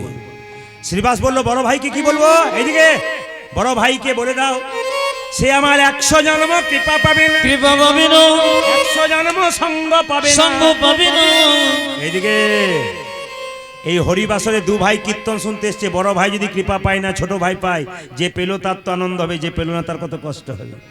শ্রীবাস এসে বলছে, তোমাদের মধ্যে ছোট ভাইকে আমি, কি নাম? আমার নাম নরহরি সরকার। বড় ভাইকে, এই যে আমি বড় ভাই, আমি ওর সঙ্গে এলাম, ওকে তো টেনে টেনে নিলাম, আমার নাম হলো মুকুন্দ সরকার। শ্রীবাস বলল, তোমাদের মধ্যে যে ছোট ভাই নরহরি প্রভু আশীর্বাদ করেছে, সারা জীবন তার সঙ্গে কীর্তন করবে থাকবে। আর যে বড় ভাই তোমার জন্য কি বলেছে জানো, তুমি 100 জন্ম সঙ্গ পাবে না, 100 জন্ম কৃপা পাবে না। শুনে বড় ভাই কি করছে দেখুন, যেই না শুনেছে কৃপা পাবো না, সঙ্গ পাবো না 100 বছর, অমনি নাচতে শুরু করেছে, জয় গৌর, জয় গৌর, জয় গৌর। শ্রীবাস চমকে উঠে বলছে, মুকুন্দ, তোমাকে প্রভু বললো 100 জন্ম সঙ্গ পাবে না, কৃপা পাবে না, আর তুমি নাচতে শুরু করেছো। আরে আমাকে যদি কথা বলতো না, আমি তো বিষ খেয়ে আত্মহত্যা করে দিতাম। এ কথা শুনে মুকুন্দ বলছে, শোনো শোনো শ্রীবাস, প্রভু যদি বলতো কোন জন্মে সঙ্গ পাবো না, তাহলে না হয় আমি বিষ খেয়ে আত্মহত্যা করে দিতাম। প্রভু বলেছে 100 জন্ম সঙ্গ পাবো না, 100 জন্ম না হয় গৌর গৌর বলে কেঁদে দেবে। কিন্তু যখন 100 জন্ম পেরিয়ে যাবে, 101 জন্মে প্রভুর সঙ্গ বসেছেন। প্রত্যেকটা কীর্তনের মধ্যে একটা করে তত্ত্ব আছে, খুঁজে নিন। এখানে কি শিখে নিলেন? ধৈর্য যার ভগবান তার। 100 বছর গৌর বলে কাঁদবো, তারপর তো কৃষ্ণ কৃপা পাবো। তাহলে লক্ষ্য করুন, 100 বছর ধৈর্য ধরবে, আর আমাদের 3 ঘন্টার কীর্তন শুনতেছে 6 বার উদ্বোস করবে, কৃপা হবে? জোরে বলুন, কৃপা হবে? এই দিকে তাকান, 100 ভাইয়ের মধ্যে দুর্যোধন ছিল চঞ্চল, 100 ভাইয়ের দাদা দুর্যোধন ছিল চঞ্চল, তিনি কৃষ্ণ হারালেন। আর পঞ্চপাণ্ডবের দাদা যুধিষ্ঠির ছিল স্থির, তিনি ভগবান পেলেন। তার মানে কি শিখলেন? এ জগতে স্থির চিত্তের মায়েরা, যে মায়েদের মাথা খুব ঠান্ডা, খুব শান্ত চিত্তের, সংসারে তাদের উন্নতি হয়, গুরু কৃপা তাদের হয়, গোবিন্দ কৃপা তাদের হয়। এ জগতে যে পুরুষ যত শান্ত চিত্তের, যত স্থির চিত্তের, তার উন্নতি হয়। দেখে নেবেন, কিছু মনে করবেন না। আমরা বহু জায়গায় কীর্তন করি, এমন এমন ব্যক্তি আমাদের ঘরে বায়না করতে যাই তো, ও দেখি খুব ছটপট ছটপট করে। এখনই বললো বায়না করে নিন, খেয়ে নিল, এখানে বসছে, ওখানে বসছে চঞ্চল। ওই যখন বাড়ি গেলাম দেখলাম সবাই উন্নতি করেছে, ওই করেনি। আমি তখন বুঝলাম এর চঞ্চল মতির জন্য কিছু হয়নি। মায়েরা, আপনারা যদি চঞ্চল হন, মেয়ে যদি বাড়ির চঞ্চল হয়, তরকারি কাটতে গিয়ে তরকারি রান্না করতে গিয়ে 2 বার নুন দেয়, বাড়ির লোকের কাছে গাল খায়। চঞ্চল ব্যক্তি সেরকম হয়। আর স্থির চিত্তের ব্যক্তি কি হয়? ঠান্ডা হয়, ভগবানকে পায়। ওই জন্য যারা স্থিরভাবে বসে ভগবানকে পায়। মুকুন্দ সরকার স্থির চিত্তে দাঁড়িয়ে আছে। মুকুন্দ যখন কাঁদছে, মহাপ্রভু সব সইতে পারে, ভক্তের চোখের জল সইতে পারে না। মুকুন্দকে ডেকে বলল, মুকুন্দ তুমি কাঁদছো কেন? মাইরা, এ জগতে কৃষ্ণ বলে যে জন কাঁদতে পারে, সেই একমাত্র গোবিন্দের কৃপা পাবে। যে জন কৃষ্ণ বলে কাঁদতে পারবে না, তার কৃপা কোনোদিন হবে না। এইদিকে তাকান বাবা। নারদ মুনি ভগবানকে প্রশ্ন করেছিল, প্রভু ভক্ত তোমাকে কি দিলে খুশি হও? মায়েরা যে মন্দিরে আপেল কলা নিয়ে যান, একটু জোরে বলবেন, ভগবান খায়? একটু জোরে বলুন। অনেকে সন্দেহ আছে, তাহলে হয়তো খায়, কিন্তু না। 4টে আপেল নিয়ে যান, 4টে কলা নিয়ে যান, ভগবান খায় না, 4টেই ফেরত আনেন। তাহলে প্রশ্ন করবেন কি জন্য নিয়ে যাবেন? ভগবান দেখে। কি দেখে? অহংকারের ভাবে নিয়ে গেলে না প্রেমের ভাবে নিয়ে গেলে। 100 ভাইয়ের দাদা দুর্যোধন কৃষ্ণকে নিমন্ত্রণ করেছিল, এমন খাবার খাওয়াবো বাপ জন্মে খাওনি। ভগবান বলল, নিমন্ত্রণ রক্ষা করতে দরজায় যাব, ঢেকুর তুলে দেবো, খাবো না, তোমার অহংকারের সেবা গ্রহণ করবো। করেছিল কার বাড়িতে? বিদুরের স্ত্রী পরাশরী ভক্তি ভরে ভগবানকে সেবা করেছিল। কলা বাদ দিয়ে কলার খোসা খেয়েছিল কেন? ভক্তি যার কৃষ্ণ তার, সর্বশাস্ত্রে কয়, ভক্তি না থাকিলে কৃষ্ণ দেখিলেই কিবা। নারদ মুনি ভগবানকে প্রশ্ন করছে, কোন ভক্তিমতী মা বা কোন ভক্ত কি দিলে তুমি খুশি হও? ভগবান বলছে, নারদ কিচ্ছু দরকার নাই, সেই ভক্ত যদি ভক্তি ভরে একটা ফুল আমার চরণে দেয়, আমি খুশি হয়ে যাই। আচ্ছা প্রভু, ধরো সেই ভক্তের কাছে ফুল নাই, সে তোমাকে কি দেবে? আচ্ছা নাই বা রইল ফুল, 2টো তুলসী পাতা তো দিতে পারবে। আচ্ছা প্রভু, ধরো সেই ভক্তের কাছে তুলসী পাতা নেই, সে তোমাকে কি দেবে?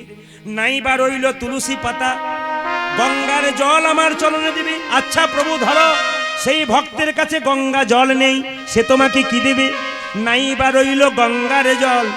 প্রতিটি ভক্তের শরীরে 2টি নদী দিয়েছি, একটি গঙ্গা, একটি যমুনা। এই গঙ্গা যমুনা নামক নয়নের জলে যে আমার চরণ ধুয়াইয়ে দিতে পারবে, তাকে আমার দাস হতে হয় না, আমি তার চিরকালের দাস হয়ে যাব।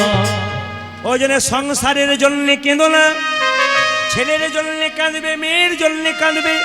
শেষে ছেলে মেয়ে প্রশ্ন করবে, তুমি আমার জন্য করেছো কি? আপনি বলবেন আহ, যার জন্যে করি চুরি সে কি না বলে চোর। কিন্তু ভগবানের জন্য কেউ যদি কাঁদে তবে ভগবান কারো ঋণ রাখে না, ভগবান সবার ঋণ শোধ করে দেয়। কৃষ্ণ বলে যে জন কাঁদতে পারে তার চোখের জল চোখের মাঝ দিয়ে বের হয়, সে জল গরম হয় না শীতল হয়। শীতল হয় গো। সেই জল মুখের মধ্যে প্রবেশ করলে নোনা নোনা ভাব লাগে না, মিষ্টি মিষ্টি ভাব লাগে। আর সংসারের জন্য যত কাঁদবে চোখের জল চোখের কোণ দিয়ে পড়বে, সে জল গরম হবে, মুখের মধ্যে প্রবেশ করলে নোনা নোনা ভাব লাগে।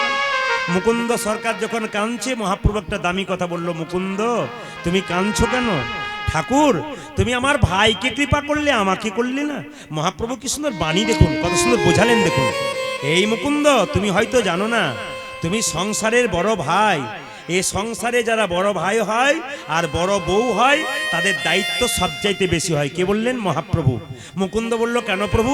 বলছে ধরো একটা বনের মধ্যে বড় বড় গাছগুলো ছোট ছোট গাছগুলোকে ঝড়ঝঞ্ঝা থেকে রক্ষা করে। সংসারের যারা বড় ভাই হয় ছোট ছোট ভাইদের যতই বিপদ হোক বড় ভাই থাকতে পারে না, সে ছুটে গিয়ে তার পাশে দাঁড়ায়। কেন? সে যে বড়, তার ছায়াতে তারা আশ্রয় নেয়। এই জন্য তুমি তো বড় ভাই, তোমার ভাইকে আমি রাখলাম, আর তুমি শিখণ্ডে ফিরে যাও, গোপীনাথের মন্দির তৈরি করো আর গরিবের চিকিৎসা করো।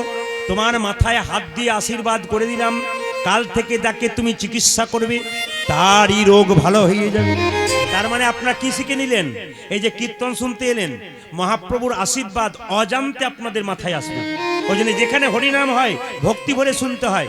যে মায়েরা রান্না করতে পারে না, করজোরে ভগবানের কাছে প্রার্থনা করুন, মহাপ্রভুর আশীর্বাদ তার হাতে পড়বে, মাথায় পড়বে।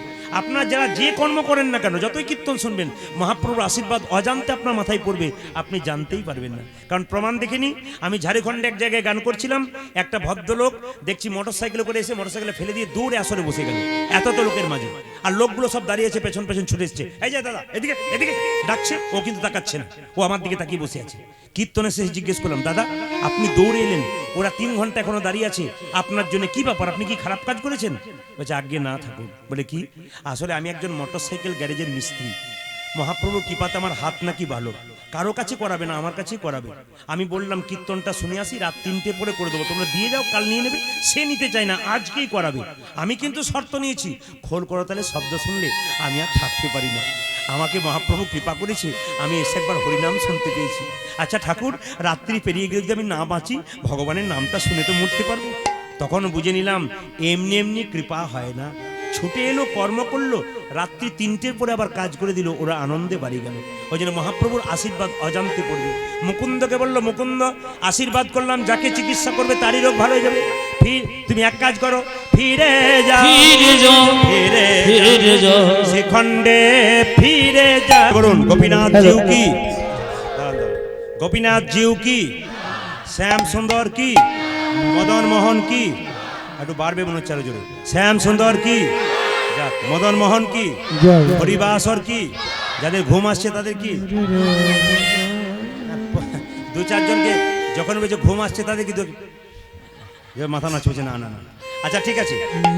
আমি তো দেখতে পাচ্ছি 2-1 জন কিন্তু নিতাই চাঁদ কি, এটা কিন্তু আমি লক্ষ্য করেছি। তবে আসতে একটা সুবিধা কি জানেন, আসতে আসলে মায়েদের যে সুবিধা আছে বাবাদের সে সুবিধা নাই। কেন বলুন তো?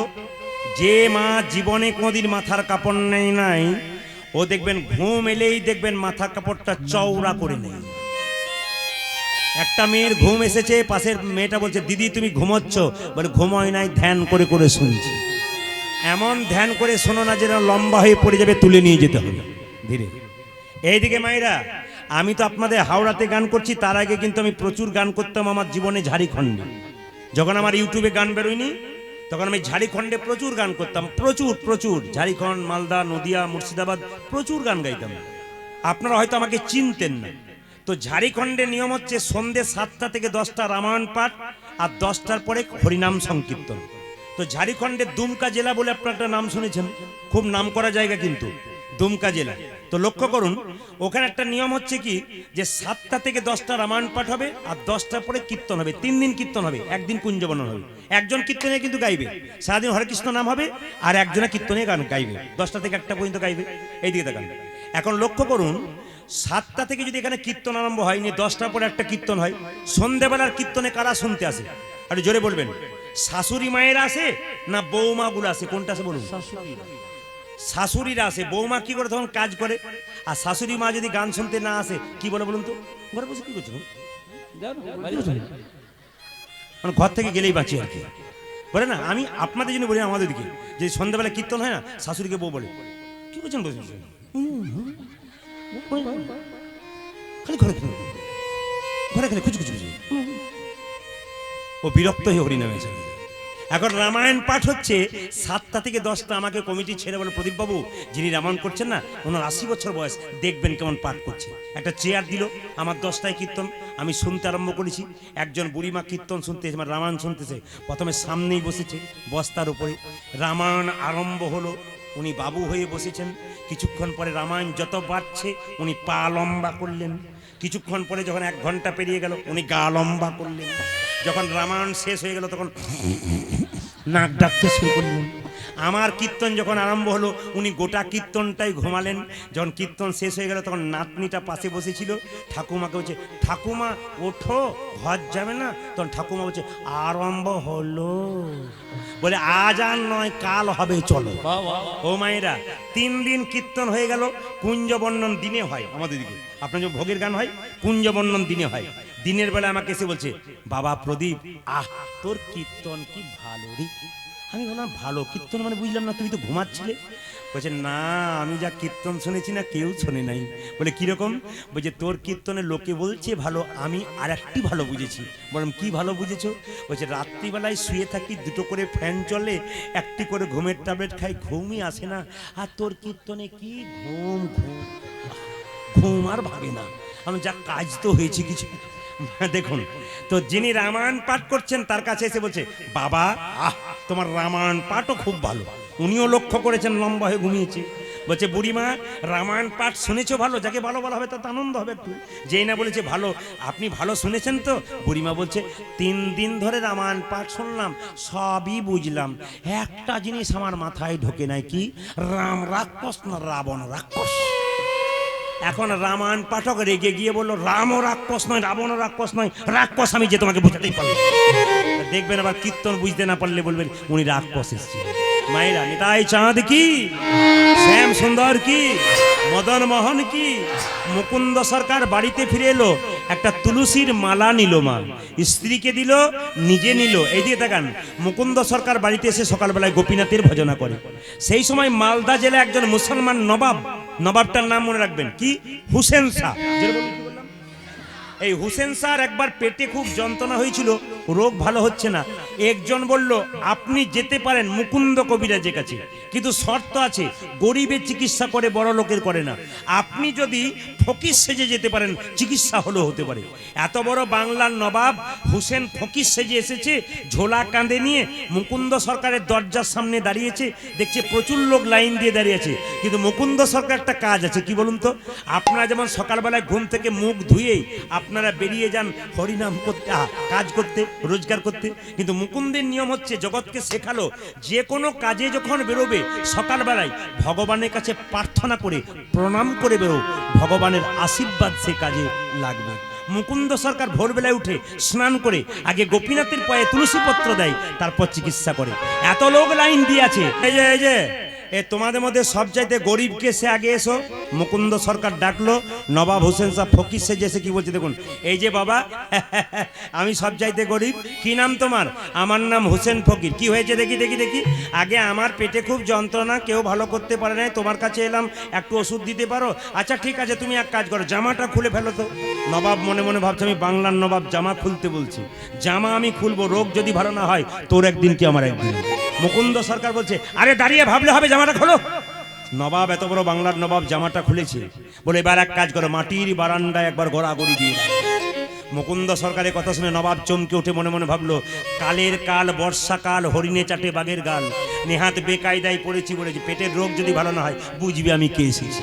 এখন মুকুন্দ সরকারের চিৎকারে নবাব হোসেন শাহ যেই না গড়াগড়ি দিচ্ছে ধুলার মধ্যে, চমকে উঠে বলল, কবিরাজ কি তোমার এখানে ওষুধ দেওয়া থাকে নাকি? বলে কেন? যেই না গড়াগড়ি দিলাম অর্ধেকটা পেটের রোগ ভালো হয়ে গেল। মুকুন্দ সরকার বলল, কি জানি, সবাইকে দিতে দিতে এক আধটু পড়ে গেছে, তোমার কাজে লেগে গেছে। ও মাইরা, যারা এখানে কীর্তন শুনতে এসছেন তাদের কাছে নিবেদন রইল, যেখানে কীর্তন হয় সেখানে ঘোলায় গড়াগড়ি দিতে হয়।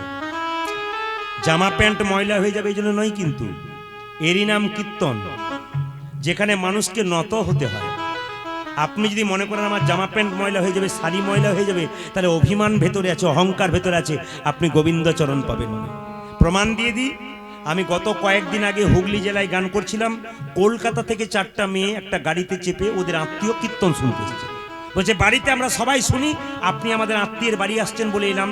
তো দেখলাম 4টে মেয়ে কীর্তন শুনতে এসে 4টে গোপালকে হাতে নিয়ে আসরে এলো, 4 জন আসরের উপরে রাখলো, কীর্তন শুনলো, শোনার পরে দামি দামি শাড়ি পরে আছে, কিন্তু কি করছে জানেন? ধুলায় গড়াগড়ি দিচ্ছে। জিজ্ঞেস করলাম চালাকি করে, দিদি ধুলাই যে গড়াগড়ি দিচ্ছ, শাড়ি ময়লা হয়ে যাবে না? ওনারা বলছেন, দাদা আপনারই তো কথা, ভক্তপদ ধুলিয়ার ভক্তপদ জল, ভক্ত ভক্ত শেষ হয় 3 মহা।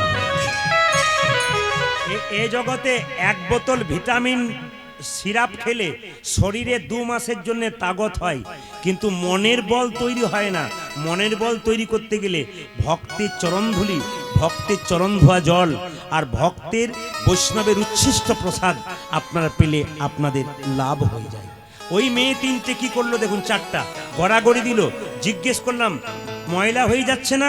ওনারা বললেন, আমার স্বামীর কলকাতাতে সবচাইতে বড় কাপড়ের দোকান, দাদা আমি এসেছিলাম খালি, যাব খালি। স্বামীর বিরাট বড় দোকান থাকতে পারে, যাবার সময় একটা কাপড় আমার সঙ্গে দেবে না। কি নিয়ে এসেছি আর কি নিয়ে যাব? এই জন্য দেখুন, অভিমান যেখানে থাকে, অহংকার যেখানে থাকে, ভগবান সেখানে নাই। এই দিকে তাকাবেন মায়েরা, যার ভেতরে যত অহংকার হবে সে বারবার প্রণাম করুন, যত প্রণাম করবেন অহংকার তত দূর হয়ে যাবে। আর আপনি যদি ছোট না হন, অহংকার আপনার দিনের পর দিন বেড়ে যাবে। মা সারদা দেবী বলেছেন, নিজের ভুলগুলোকে আগে সংশোধন করো, তাহলে তুমি অপরের দোষ দেখতে পাবে না। আর নিজে দোষী হলে তুমি সবাইকে দোষী দেখবে। একজন চোর দেখবেন রাত্রিবেলায় পেরোলে ও ভাবে আর একজন আসছে, ও বোধহয় আমার দলের লোকই বটে। আর একজন সাধু যদি রাস্তা দিয়ে পেরোয়, একজনকে দেখলে মনে মনে ভাবে এও বোধহয় সাধু বটে আসছে। আপনার চোখ যদি ভালো হয় আপনি ভালো জিনিস দেখবেন, আর আপনার চোখ যদি খারাপ হয় আপনি খারাপ জিনিস দেখবেন। মুকুন্দ সরকারের ওষুধে যখন রোগ ভালো হয়ে গেছে, সঙ্গে সঙ্গে নবাব চিৎকার করে বলল, মুকুন্দ! মুকুন্দ বলল, কার এত বড় সাহস যে আমার নাম ধরে ডাকলো? নবাব বলে উঠলো, আমি হলাম সারা বাংলার নবাব হোসেন শাহ। মুকুন্দ সরকার বলে উঠলো, নবাব আপনি? হ্যাঁ, তোমাকে পরীক্ষা করতে এসেছিলাম, তুমি কত বড় কবিরাজ। দেখলাম তুমি সত্যি বড় কবিরাজ, তুমি আমার পেটের রোগ ভালো করেছো। আচ্ছা, তোমাকে আর এখানে রাখবো না, তোমাকে নিয়ে যাব কোথায়? মালদা জেলায় আমার গৌড়ে। মুকুন্দ মনে মনে ভাবলো, মহাপ্রভু তুমি আমাকে জীবের দ্বারে হরিনাম দিতে বললে, গরিবের চিকিৎসা করতে বললে, আমি মুসলমানের বাড়ি যাব কি করে? মহাপ্রভু আকাশবাণী করলেন, মুকুন্দ ঈশ্বর যা করে তা মঙ্গলের জন্য। বলুন, ঈশ্বর যা করে তা, দাঁড়াও তোমরা বলো না, এরা বলো, ঈশ্বর যা করে তা। একবার দেখেন, কেন মাধ্যমিকের রেজাল্ট বের হবে, একজন টাকাওয়ালা লোক বসে আছে, ও ছেলেটা ফেল করেছে, ওর সামনে একবার বললেন কেন, ঈশ্বর যা করে তা মঙ্গলের জন্য করে। দেখেন কেমন হয়। যখন দেখবেন আমাদের ভালো হয়ে যায়, তখন বলি ঈশ্বর যা করে তা মঙ্গলের জন্য হয়। আর যখন খারাপ হয়ে যায়, ঈশ্বর যদি কারো খারাপ হয়ে যায়, আপনি গিয়ে বলেন ঈশ্বর যা করে তা মঙ্গলের জন্য হয়, উনি বলেন বাজে বকবেন না তো, জান এখান থেকে। মায়েরা, ঈশ্বর যা করে তা মঙ্গলের জন্য করে। প্রমাণ কি? একজন রাজা আর মন্ত্রী দুজনে বনে যাচ্ছিল শিকার করতে। মন্ত্রীর মুখে শুধু একই কথা, ঈশ্বর যা করে তা। মন্ত্রীর মুখে একই কথা, ঈশ্বর যা করে তা মঙ্গলের জন্য। রাজা মনে মনে ভাবছে সব কথাতে এক। একদিন রাজা আর মন্ত্রী দুজনে যাচ্ছে, বনে যেতে যেতে হঠাৎ রাজা পাথরে জোরে হোঁচট খেয়েছে আর রক্ত বেরিয়ে গেছে। মন্ত্রী বলছে ঈশ্বর যা করে তা মঙ্গল। রাজার অবস্থা শুনুন কি অবস্থা, বেটা আমার খাচ্ছে, আমার পচ্ছার, বেরো এখান থেকে বেরো। একে আছিস, মন্ত্রীকে বন্দি কর। বেটাকে বেরোতে দিবি না। মন্ত্রীকে বন্দি করা হলো। রাজা একাই গেল বনে। ঘুরতে ঘুরতে জঙ্গলে এমন এক জায়গায় ঢুকে গেল একটা মা কালীর মন্দির। প্রত্যেক দিন একটা করে পাঁঠা ছাগল বলি দেওয়া হয়, কিন্তু এখন 1 মাস থেকে নিয়ম হয়েছে একটা করে মানুষ বলি দেওয়া হবে। 29 দিন দেওয়া হয়েছে, 30 দিনের বাকি আছে। আজকে খুঁজে পাচ্ছে না, পাবি তো পা, রাজাকেই পেয়েছি। আর রাজাকে খুঁটোতে ভরে যেই না বলছে জয় মা। এ থাম থাম থাম থাম, এ পায়ে খোঁত হয়ে আছে। আচ্ছা বলুন তো, পাঁঠা ছাগল বলি দিলে পায়ে খুঁত হলে আর লাগে? তা মানুষও যদি বলি হয় পায়ে খুঁত দিলে আর লাগে? যেই না বলে যে পায়ে খুঁত হয়ে গেছে, রাজা তখন বেঁচে গেছে, চুলকাতে মাথা চুলকাতে চুলকাতে ভাবছে, মন্ত্রী তুমি ঠিকই বলেছি, ঈশ্বর যা করে তা মঙ্গলের জন্য করে, নইলে আমি হরিবল হয়ে যেতাম। মন্ত্রীকে কি বলছে, মন্ত্রী তুমি দারুণ বলেছো, ঈশ্বর যা করে তা মঙ্গলের জন্য করে, ভাগ্যে হোঁচট খেয়েছিলাম বেঁচে গেলাম। মন্ত্রী বলছে তোমার মঙ্গল করেছে, তা না আমারও মঙ্গল করেছে। বলে কেন? তোমার না হয় হোঁচট খেয়েছিলে বেঁচে গিয়েছিলে, আমি যে তোমার সঙ্গে যেতাম, আমি নিতাই গৌর হরিবল হয়ে যেতাম। ঈশ্বর যা করে তা মঙ্গলের জন্য করে। মায়েরা, মুকুন্দ সরকার কি করলো দেখুন, নবাবের সঙ্গে গেল। নবাব বলল মুকুন্দ তুমি কি চাও? বলছে তোমার বাড়িতে একটা গোপীনাথের মন্দির তৈরি করে দাও, আমি প্রত্যেকদিন গোপীনাথের মন্দিরে গোপীনাথের ভজনা করব আর গরিবের চিকিৎসা করবো। মায়েরা একটু মাথায় কাপড় নিন। হিন্দুদের সবচেয়ে ভালো কি বলুন তো, অন্যান্য জাতির মধ্যে পুরুষও ভগবানকে ডাকে আর স্ত্রীও ডাকে, আর হিন্দুদের মধ্যে বেটা ছেলেরা কম ভগবানকে ডাকে, মেয়ে ছেলেরাই বেশি ডাকে দেখবেন। আর বেটা ছেলেরা কি বলুন তো, ইনকিলাব জিন্দাবাদ, বন্দে মাতরম। সকালবেলায় একরকম, বিকালবেলায় আরেক রকম, নাকি? এমন এমন পার্টি আছে, দু জায়গাতেই মুড়ি খায়, এ পক্ষে ও পক্ষে, কাকে যে ভোট দেয় কেউ জানে না। এরকম পার্টি আমাদের দিকে আছে। না না, ওটা আপনারা করবেন, ওটার দরকার আছে, আপনার অধিকার আছে, ওটাকে করার দরকার আছে, কিন্তু জোরে বলুন রাধা রানী কি, শ্যাম সুন্দর কি, মদন মোহন কি, শ্যাং মহাপ্রভু কি, গদাধর কি, অদ্বৈত কি, শ্রীবাস কি। বাবা, খুশি হলাম। একটু মন দিয়ে শুনবেন, যে যেখানে বসে আছেন। তুলসী গাছে আপনার জল দেওয়া হয়ে গেল, সব কিছু হয়ে গেল, কিন্তু একবার বলুন নম নম তুলসী কৃষ্ণ প্রেয়সী, রাধা কৃষ্ণের সেবা পাবো। নম নম তুলসী। বাবা, আরেকবার, যে তোমার নাম লয় কৃপা করে কর মরি। আবার বলুন, যে তোমার নাম লয়। তবে আপনাদের এলাকাতে একটা ভালো জিনিস আছে, কি বলুন তো, সব মেয়েরা দল বেঁধে খ্রিস্টান হতে চলেছে। এইটা দেখে আমার খুব ভালো লাগছে। কেন বলুন তো, অন্য জাতির লোককে বলুন অন্য ধর্মে যা, কেটে ফেলবে একবারে সঙ্গে সঙ্গে। আর আমাদের হিন্দুদের কোন জাতের যে মানুষ খ্রিস্টান, কেন বলুন তো, শুধু মালের জন্য যাচ্ছে, ধর্মের জন্য নয়, মালের জন্য যাচ্ছে। পরিষ্কার বলে দিলাম। সবচাইতে লজ্জার ব্যাপার, যারা যাচ্ছে তাদের জন্য বলে রাখি, এই দিয়ে তাকান, আগে জেনে নিন, যারা যাচ্ছে তাদের জন্য বলে রাখি, আমার দিকে তাকাবেন। বাড়িতে মা কাকিমা ঠাকুমারা তুলসী মন্দির করেছে, তুমি নির্লজ্জের মতো সেই তুলসী মন্দিরকে উপেক্ষা করে সেইখানে বেগুন গাছ লাগিয়ে অন্য ধর্মের দিকে যাচ্ছ, তোমার লজ্জা করা উচিত। তুমি যে বাচ্চাটাকে জন্ম দিচ্ছ, ওই বাচ্চাটা আর হদিস পাবে না কোন ধর্ম করব, মায়ের ধর্ম করব না দাদুর ধর্ম করব।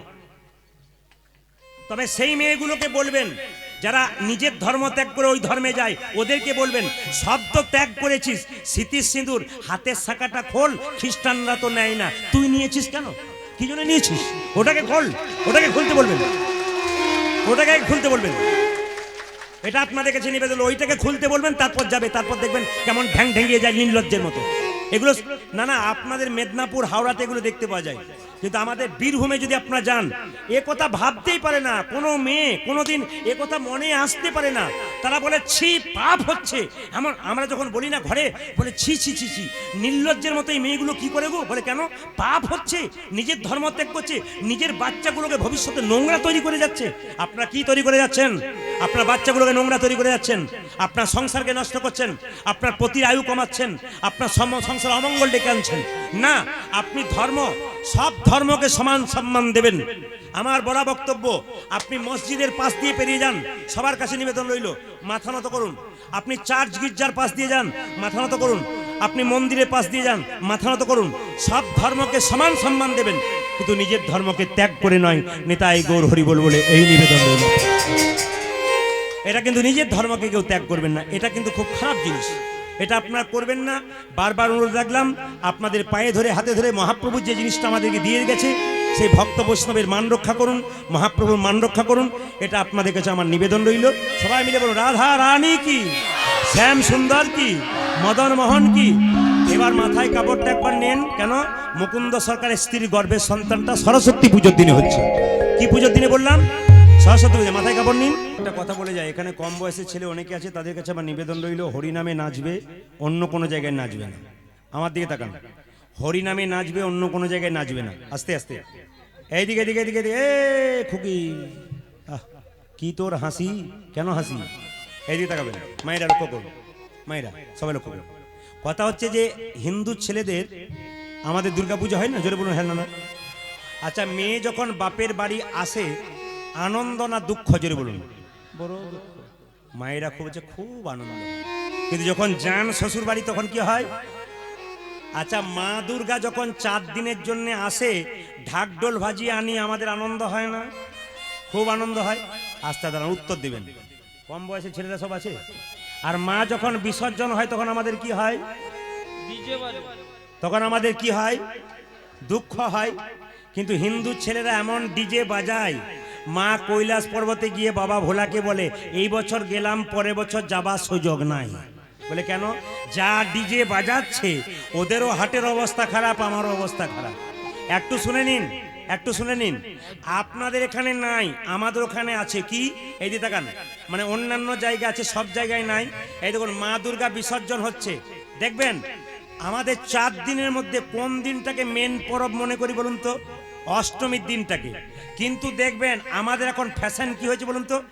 দেখবি বিসর্জনের দিনে খেল দেখবি, আমিও খাবো আর আমার 5 জনকেও খাওয়াবো। আপনাদের এখানে কেউ মদ্যত খায় না? অন্য জায়গায় না না, এখানেও পার্টি আছে?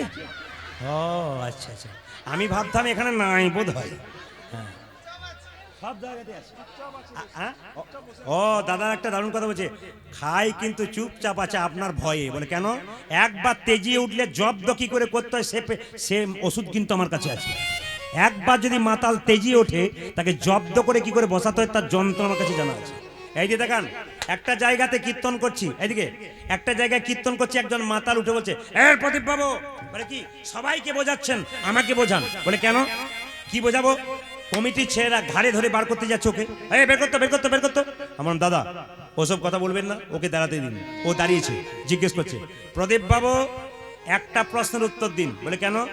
যে হরিনাম করে সেও মরে, আর যে বেটা করে না সেও মরে। করলো যদি মরে, না করলো যদি মরে, না করাটাই ভালো। ও ঠিক বলে নেই? হরিনাম করলো মরে, উনি দামি কথা বলেছেন। তা আপনারাও তো বলবেন হরিনাম যে করে সেও মরে, না করলেও মরে, তাহলে করাটা ভালো না না করাটা ভালো? আমি আপনাদের উদাহরণ দিয়ে দিই। আপনাদের বাড়িতে বিড়াল আছে তো? জোরে বলুন। বিড়ালের বাচ্চা দেখেছেন? বিড়াল যখন বাচ্চাকে এক জায়গা থেকে অন্য জায়গায় নিয়ে যায় তখন কোলে করে নিয়ে যায়। আপনারা বলছেন মুখে করে, 2-4 জন দিয়ে ফেলেছিল। এই দিদা কি করে নিয়ে যায়? মুখে করে। আবার ইঁদুরকে যখন নিয়ে যায় তখন কেমন নিয়ে যায়? না না, ইঁদুরকেও দাঁতে করে আর বাচ্চাকেও দাঁতে করে। বাচ্চাকে যখন নিয়ে যায় দাঁতে চেপে নিয়ে যায়, প্রেম সে নিয়ে যায়, আঁচড় দেয় না। ইঁদুরকে যখন দিয়ে যায় নিতাই গৌর হরিবোল বলে নিয়ে যায়। ভক্ত যারা ভগবানের নাম করে, ভগবান তাদেরকে বিড়াল বাচ্চার মতো প্রেম সে স্বর্গের পথটা পরিষ্কার করে। আর যারা হরিনাম করে না তাদেরকে ইঁদুরের মতো কষ্ট দিতে দিতে।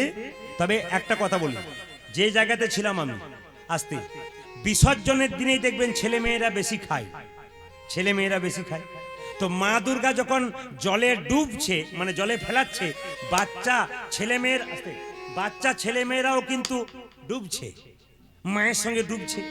একজন মা দুর্গাকে বিসর্জন করতে গিয়ে জলে ডুবে গেছে, একজন ছেলে মদ খেয়েছে, ডুবে গেছে, নিয়ে বলছে মা মা বাঁচা, মা তোকে ডুবাতে গিয়ে আমি ডুবে পড়লাম, মা বাঁচা বাঁচা, বারবার কাঁদছে। মা দুর্গা তখন পারে এসে খুব নাচছে, ডুবে গেছিস ডুবে গেছিস ডুবে গেছিস। তখন তাড়াতাড়ি ছেলেরা বলছে মা তুমি বাঁচাতে এসে নাচতে শুরু করছো, আমি ডুবে যাচ্ছি আর তুমি নাচছো। মা তখন বলছে তুই যখন আমাকে ডুবাচ্ছিলি তখন তুইও তো নাচছিলি, ওই যে তুই ডুবেছিস আমিও নাচতে শুরু করি। নিবেদন আপনাদের কাছে, কারো কাছে ডুববেন, ডুবাবেন তো আপনারও ডুববেন। একটা প্রমাণ দিয়ে দিই মায়েরা। বাচ্চা ছেলে এদিকে এদিকে, বাচ্চা ছেলে মদ খায় কেন বড় হয়ে, তার কিছুটা দায়ী আমাদের সমাজের মায়েরা, সব মায়েরা নয়, কিছু অনেক দায়িত্ব। বাচ্চারা যে মদ খায় বড় হয়ে, তার জন্য সমাজ দায়িত্ব, তার মধ্যে আপনাদের মানে পরিবেশ দায়ী আছে, কিন্তু একটা দায়ী আছে, কি বলুন তো? এইদিকে দেখান। বাচ্চা যখন হয় না, মা বাবা দুজনে চাকরি করে। যে মা চাকরি করে বাচ্চাকে জন্ম দিয়ে কাজের মেয়েকে বলে, দিদি বোতলে দুধ দিলাম, ছেলেকে খাইয়ে দাও, বিকেলে এসে বুকের দুধ দেবো। ওই যে ছেলে ছোট থেকে বোতল ধরতে শিখল, বড়তে বোতল আর ভুলতে নাকি? আবার দেখবেন অনেক বাবা মা আসতে, অনেক বাবা মা বলে, দাদা আমার ছেলে বড় হলো ডাক্তার ইঞ্জিনিয়ার, খেতে দেয় না। কেন খেতে দেয় না দাদা? আমরা আগেই তো আপনাকে সিগন্যাল দিয়েছে খেতে দেবে না। তার প্রমাণ দেখুন মায়েরা, সবাই তাকান আমার দিকে। সিগন্যাল কেমন করে দেয়? বাচ্চাকে কোলে করে নিয়ে যখন আপনার নাচান, বাচ্চার মাথাটা এইদিকে থাকে, পাটা কোন দিকে থাকে? এইদিকে থাকে। বাচ্চাকে মা কি বলে? খোকা তুই বড় হবি। বাচ্চা তখন পা নড়িয়ে বলে, হব মা। দেখবেন পাটা নয়, হব মা। তুই বড় হবি, হব মা। তুই পড়াশোনা করবি, করবো মা। তুই চাকরি পাবি, পাবো মা। তুই বিয়ে করবি, করবো মা। আমি হব বুড়ো, তুই হবি বড়, তোর কাছে বসে বসে খাবো। বাচ্চা তখন পা নড়িয়ে বলে, সেটি হবে না। আগে থেকে সিগন্যাল দিয়ে দেয়। না না, আপনার বাচ্চা কৃষ্ণ ভক্ত হবে, টাকা রোজগার করা মেশিন হবে না। আপনাদিকে মা যদি মায়ের মতো না হয়, সেই মাকে ত্যাগ করা যায়। তেতা যুগে ভরত কৈকেয়ীকে 14 বছর মা বলে নাই, রামকে বনবাসে পাঠিয়েছিল বলে। বাবা যদি বাবার মতো না হয়, সেই বাবাকে ত্যাগ করা যায়। কে ত্যাগ করেছিল? ভক্ত প্রহ্লাদ হিরণ্যকশিপুকে ত্যাগ করেছিল। গুরু যদি গুরুর মতো না হয়, সেই গুরুকে ত্যাগ করা যায়। কে ত্যাগ করেছিল? হরে কৃষ্ণ। কে ত্যাগ করেছিল? বলি রাজা শুক্রাচার্যকে ত্যাগ করেছিল। নারী যদি নারীর মতো হয়, পুরুষকে উপরে ওঠায়, আর নারী যদি আনারী হয়, পুরুষকে নিচে নামায়। প্রমাণ কি? নারী ছিল চিন্তামণি, পতিতা মেয়ে হয়ে বিল্লমঙ্গলকে কৃষ্ণ পাই দিয়েছিল। নারী ছিল পদ্মাবতী, জয়দেবকে গোবিন্দচরণ পাই দিয়েছিল। নারী ছিল রামী, রজকিনীর মেয়ে হয়ে চণ্ডীদাসকে পদকর্তা তৈরি করেছিল। নারী যদি আনারী হয়, পুরুষ নিচে নামে। নারী যদি নারীর মতো হয়, পুরুষ ওপরে ওঠে। ও মায়েরা, রামকৃষ্ণদেব সারদাকে জিজ্ঞেস করেছিল, তুমি আমার কে গা? সারদামণি বলেছিল, আমি তোমার সহধর্মিনী। রামকৃষ্ণদেব জিজ্ঞেস করেছিল, সহধর্মিনী মানে কি? স্বামী ধর্ম করবে, স্ত্রী সাহায্য করবে। আপনার সাহায্য করুন, আপনাদের কাজে লেগে যাবে। স্বামী স্ত্রী একসঙ্গে সুখে ভগবানের ভজনা করবেন, আপনাদের লাভ হবে। সবাই মিলে একটু আসুন, রঘুনন্দন নাড়ু খাওয়াবে, তার আগে সবাই মিলে একটু হাততালি দিয়ে কৃষ্ণ ভজন করুন। সবাই মিলে জায়গায় বসে সবাই মিলে কৃষ্ণ কেশব প্রেম সে, সবাই একটু প্রেম সে ভক্তি করে গাইবে। আচ্ছা বেশ, আজকে একটু প্রার্থনা গানই গাই। সবাই মিলে একটু প্রার্থনা গান করুন। সবাই তো কৃষ্ণ কেশব গান, আজ প্রার্থনা গান করুন। সবাই মিলে বসুন, আজকে প্রভুর কাছে প্রার্থনা করুন সবাই মিলে। আজকে মুকুন্দ সরকার তার স্ত্রী রঘুনন্দনকে পেয়ে আজকে গোবিন্দন মন্দিরে এই গানটা গাইছে, আপনারাও গাইছেন রজনীকান্ত সেনের গান। সবাই মিলে তুমি নির্মল করো মঙ্গল করে মলিন আপনাদের কাছে নিবেদন রইল, এই গানটি গাইবার আগে আপনাদের সবার কাছে একটা নিবেদন রইল। আজকে রাত্রিতে যখন ঘুমাতে যাবেন, সবাই শুনুন, আজকে রাত্রে যখন ঘুমাতে যাবেন, বালিশে মাথাটা দেবেন, এই গানটা গাইতে গাইতে বলবেন, হরে কৃষ্ণ কৃষ্ণ কৃষ্ণ হরে হরে, হরে রাম রাম রাম হরে। এই নাম করতে করতে আপনি শোবেন। বলা তো যায় না, আজকের রাত্রিটা আপনার জীবনের শেষ রাত্রি, কাল সকাল নাও হতে পারে। ঘুম ভাঙলে সকাল, ঘুম না ভাঙলে পরকাল। এবার বলি, সকালবেলায় ঘুম থেকে উঠবেন, ওঠার পরে কি করবেন? নিজের হাতটাকে দেখবেন। কেন দেখবেন? ঘুম থেকে উঠবেন, ওঠার পরে চোখটাকে 3 বার এরকম করবেন, দুটো আঙুলে। আমার দিকে তাকান। এই কাজগুলো 1 মাস করুন, করার পর ফোন করবেন আমাকে। যদি জীবনে পরিবর্তন না হয়েছে আপনি করবেন না, আর জীবন পরিবর্তন হলে আপনি আনন্দে বলবেন, প্রদীপবাবু করব। আপনাদের সবার কাছে বলি, আপনাদের জেলাতে নয়, প্রত্যেকটি জেলাতে আমার গান, প্রতি জেলাতে আমি সবাইকে বলি। সবাই ফোন করে করে বলে, প্রদীপবাবু আমার জীবনটা কেমন ছিল আর কেমন পরিবর্তন হয়ে গেলাম। বলে কি করে হলেন? ওই যে আপনি বলেছেন শুধুমাত্র 1 মাস করে দেখুন, 30 দিন। আমি 30 দিন নয়, 15 দিনেই উপকার পেয়ে গেছি, আর আমি ছাড়তে পারি না।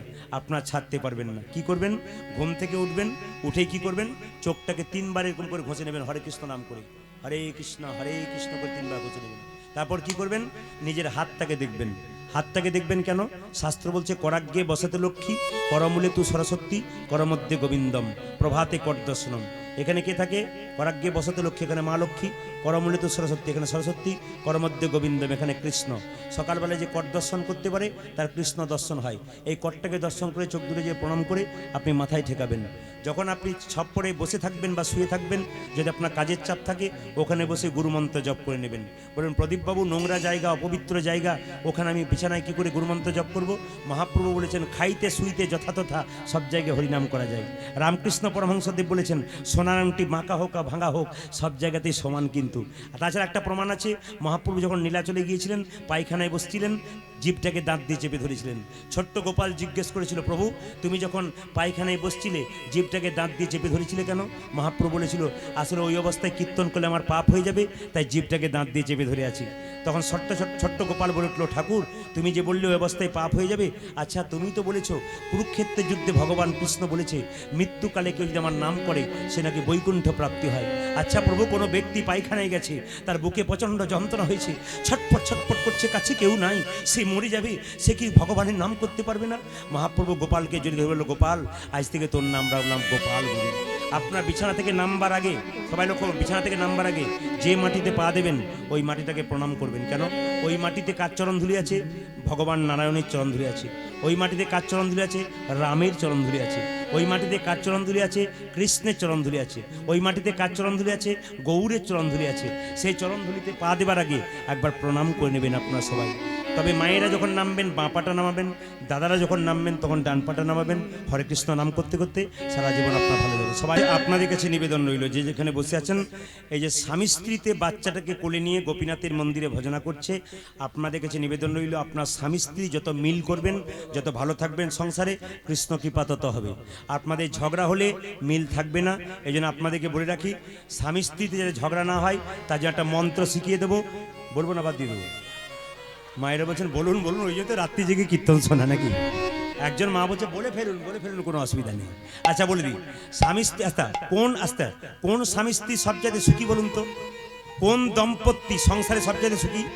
যার স্ত্রী বোবা আর যার স্বামী কালা, তার নাই কোনো যায় নাকি? নাকি কীর্তনে কত মজা আছে। যা হ্যাঁ, হরে কৃষ্ণ, কৃষ্ণ ভক্ত দেখলেই চেনা যায়। দাঁড়িয়েছিলেন দাদা, এলেন, হরে কৃষ্ণ। আজ এই উপান্তকুল গ্রামে মহতি হরিবাসরে আমার বাড়ি পশ্চিম মেদিনীপুর মাগুড়িয়া। প্রদীপ বাবুকে আমরা ফোনের দ্বারা অনেক যোগাযোগ করেছি, পাইনি। তাই আগামী দিন পাবো কিনা জানি না, সংকীর্তনের মাধ্যম দিয়ে জানিয়ে গেছেন যে আজকের রাতটা হয়তো আমাদের শুভও হতে পারে, তাই অশুভ হতে পারে। তাই এই সুযোগ পেয়ে আমি ওনার গানে মুগ্ধ হইয়া মাগুড়িয়া হরেক্ষেত্র কমিটি থেকে একটি মাল্যদান করলাম, সেই সঙ্গে 61 টাকা পুরস্কৃত করলাম। আশা করি আপনারা সবাই সমর্থন করবেন।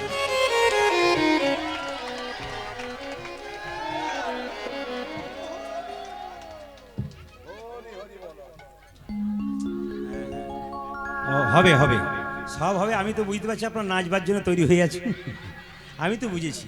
এখানকার মায়েরা একটু নাচতে পারে, নাচার আগে আগে প্রেমটা জেনে নিন। আচ্ছা হরে কৃষ্ণ, স্বামী স্ত্রীতে কোনোদিন ঝগড়া হবে না। এখন পয়সা দেবেন না মা, একটু পর, কেমন? এখন বসুন বসুন বসুন, আস্তে একটু বসুন। জোরে বলুন রাধা রানী কি, শ্যাম সুন্দর কি। তবে যেভাবে আজকে এটে সেটে বসছে তাতে আমি সিদ্ধান্ত নিয়েছি 3টে পর্যন্ত কীর্তন করবো। রাজি আছেন? না না, 3টে মানে ভোর 3টে বলি না, 3 ঘন্টার কথা বলেছি। দাঁড়ান, ঘড়ির দিকে তাকান, 9টা থেকে 12টা, এখন 1:45 বাড়িতে চললো। ভেবে দেখুন কোন জায়গায় আছে। তবে আমাদের বাদল ভাইয়ের কাছে যদি আর একটু গাইতে বলেন না, বাদল ভাইয়ের কাছে একসঙ্গে 2 পালার গানের পয়সা নিয়ে ঘর যাবো। তা বোঝা ঠিক আছে, ওর ভালোবাসা খুব আছে। আসতে চলবে রাধা রানী কি, শ্যাম সুন্দর কি। আগে দিদি ভাইরা আপনারা জেনে নিন, স্বামী স্ত্রীতে ঝগড়া হবে না। 2টো কাজ, একটা বাস্তব, একটা মহাভারত। এই দিকে তাকাবেন। বাস্তবটা কি, একটু ছোট ছোট করে, একবার ছোট ছোট করে। বাস্তবটা কি, আসতে, আমাদের ওখানে স্বামী স্ত্রীতে খুব ঝগড়া হতো। তো একটা মেয়ে বলছে তোদের স্বামী স্ত্রীতে খুব ঝগড়া হয়, পাশের গ্রামে সাধু বাবা এসছে, তার কাছে যা, গেলে দেখবি মন্ত্রপুত জল দেবে, তোদের ঝগড়া হবে না। মায়েরা, এখন সাধু বাবা যারা হয় তারা তো অন্তর্যামী হয় না, কি বলছেন? সব জানতে পারে, সব জানতে পারে। তো সাধু বাবা বসে আছে, স্বামী স্ত্রী দুজনে গেছে, নি কি বলছে দেখুন। মেয়েটি বসে আছে, সাধু বাবা জিজ্ঞেস করছে, মা তুই এলি কেন? তোর মেয়েটা বলছে, আর বলবেন না বাবা, খালি খটুর বটুর লেগেই আছে। তো তখন সঙ্গে সঙ্গে সাধু বাবা বলছে কে বেশি ঝগড়া করে। মেয়েটা তখন স্বামীর দিকে তাকিয়ে বলছে। সাধু বাবা বুঝতে পেরেছে কার বেশি জোর ঝগড়া। তখন ছেলেটাকে বলছে কে বেশি ঝগড়া করে। ছেলেটা বলছে মানে বুঝতে পারছেন তো। সাধু বাবা বুঝতে পারলো ছেলে যদি 4টা বলছে মেয়েটা 25টা বলছে। ছেলেটাকে বলছে তুই বাড়ি যা, তুই বাড়ি যা, তোর স্ত্রীকে আমার দরকার আছে। ও যখন বাড়ি চলে গেল ওর স্ত্রীকে বলছে মা তোর কোনো দরকার নেই, ঝগড়া তোদের হবে না। এটাকে 1 বোতল জল ফুসফুস করে মন্ত্র পড়ে দিলাম, এই জলটা তুই রাখবি। যখনই তোর স্বামী 4টা বলতে শুরু করবে তুই তো 25টা বলে ফেলবি, কোনো দরকার নাই। মন্ত্রপুত জল ও যখন 4টা বলতে শুরু করবি তো রেগে যাবি। মন্ত্রপুত জলটাকে নিবি, মুখে ভরে নিবি, গিলবিও না ফেলবিও না। কিছু বুঝলেন? কি বুঝলেন? মানে কি বুঝলেন? এই দেখুন কিছু বুঝেছেন? এইরকম যদি হয় ঝগড়া হবে আর হবে আর হবে? কীর্তনে যে কত মজা আছে, রাত পেরিয়ে যাবে যদি হয়ে যায়। এই দিয়ে তাকান ভাগবত কি বললো, মহাভারত কি বললো, স্বামী স্ত্রীতে ঝগড়া হবে না, দুটো কাজ ভজন ভজন ভজন ভজন আর ভজন ভোজন ভয়কার বর্কিজ্জা দন্তন্য ভজন আর বর্কিজ্জা দন্তন্য ভজন। স্বামী যদি বেলা 3টে আসে ভজন, তাকে দিয়ে তারপর ভজন, তাকে দিয়ে তারপর ভজন, শান্তি আসবে। আর সন্ধ্যাবেলায় স্বামী স্ত্রীতে একসঙ্গে বসে গোবিন্দের ভজন করো। ভজন আর ভজন যদি এক হয় আপনাদের ঝগড়া কোনো দিন হবে না। রাধা রানী কি, শ্যাম সুন্দর কি, মদন মোহন কি, মুকুন্দ সরকার গোপীনাথের পুজো করছে সবাই মিলে বাবু হয়ে। মুকুন্দ সরকার যখন প্রসাদ সেবা করাচ্ছে ভগবানকে, তার ছেলে রঘুনন্দন খেলা করছে। আর পেছন থেকে একটা বাচ্চা ছেলে ছুটে এসে বলল কবিরাজ কবিরাজ এখনই আমাদের বাড়ি চলো। কেন, কি হয়েছে? আমার বাবার খুব পেটে যন্ত্রণা, আমার বাবা মরে যাবে, তুমি। মুকুন্দ সরকার বলে চুপ কর, আমি না গেলে মরে যাবে এই কথা কি বলেছে? সবই তো কৃষ্ণের কৃপা। আস্তে মাইরা এই দিকে তাকাবেন, সবই তো কৃষ্ণের কৃপা। ছেলেটা বললো আমার বাবা বেঁচে আছে, আমার মা নাই, আমার পৃথিবীতে কেউ। তোর মা নেই না? দাদা ভাইরা যারা বাঁ দিকে দাঁড়িয়ে আছেন, যারা ডান দিকে দাঁড়িয়ে আছেন, ডান দিকে বসেছেন, বয়স্ক বাবারা আছেন, এখানে যারা দাদারা কীর্তন শুনছেন ভক্তি ভরে, তাদের কাছে নিবেদন করুন। ছোট্ট ছেলেটা বলছে আমার মা মারা গেছে, আমার বাবা নাই। আপনাদের কাছে নিবেদন রইল, বাড়িতে পিতা মাতাকে কেউ কাঁদাবেন না। যার সংসারে বাবা মা কাঁদে তার সংসার সুখ হয় না। আপনি যত কীর্তন শুনছেন, বাবা মাকে খেতে না দিলে আপনার কীর্তন শোনাটা বেকার হয়ে গেল। এই জন্য আপনাদের কাছে নিবেদন রইল, ক্ষমতা পেয়ে ক্ষমতার অপব্যবহার করবেন না কেউ। যে যেখানে বসে আছেন, যারা বাবা মাকে খেতে দেয় না, তাদের কথাটা ছুঁচের মতো ফুঁড়তে পারে, ভয় খেয়ে যাবেন না, ভালোভাবে নেন, আপনার জীবনে কাজে লাগবে, আপনার ভবিষ্যৎ আখেরে ফল ভালো হবে। কেন বলুন তো? এদিকে আপনি যদি বাবা মাকে খেতে না দেন, আপনার ছেলে বড় হয়ে আপনাকেও দেবে না। তৈরি হয়ে থাকবেন আপনি। যে যেখানে বসে আছেন, যদি কোনো মেয়ে মনে করে যে সংসারে আমি রানী সেজে গেছি, বৃদ্ধাকে কাঁদাবো, আপনি তৈরি হয়ে থাকুন। আপনি একদিন কাঁদবেন আপনার ছেলে মেয়ে যখন বড় হবে। পাক্কা কথা, আপনাকে কাঁদতে হবে, কাঁদবার জন্য তৈরি হয়ে থাকবেন। হরে কৃষ্ণ। ওই জন্য বলে রাখি, ক্ষমতার অপব্যবহার কেউ করবেন না, ঠকবেন আপনারা।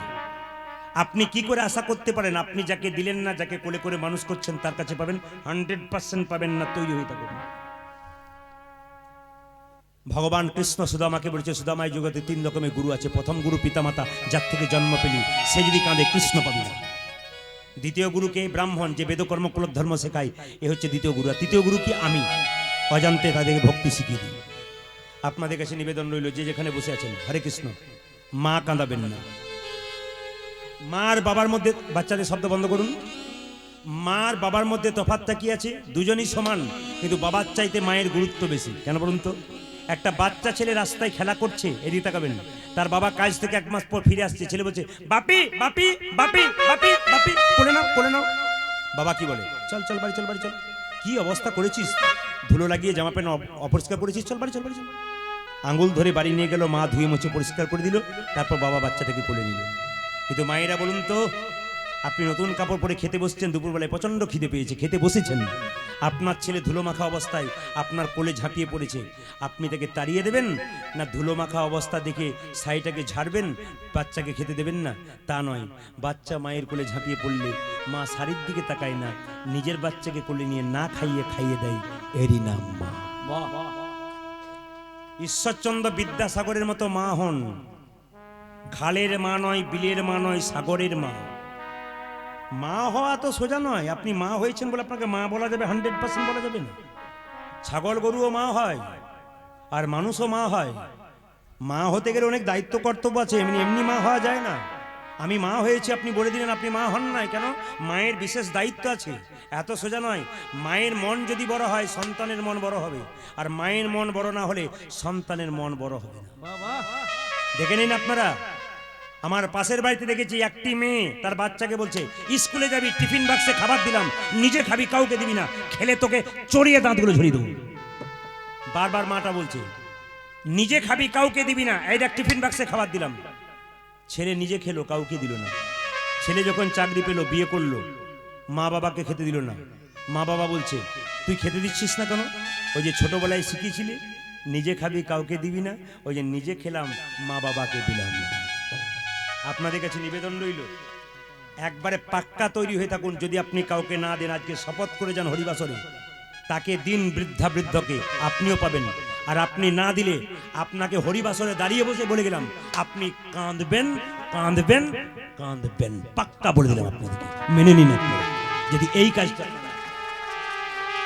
একবারে বসে বসে আপনাকে কাঁদতে হবে। বলে দিই মায়েরা, মা জিনিসটা কেমন। হরে কৃষ্ণ। তুমি যে ছেলেটাকে বিয়ে করেছো চাকরি করা এমনি পেয়ে যাওনি।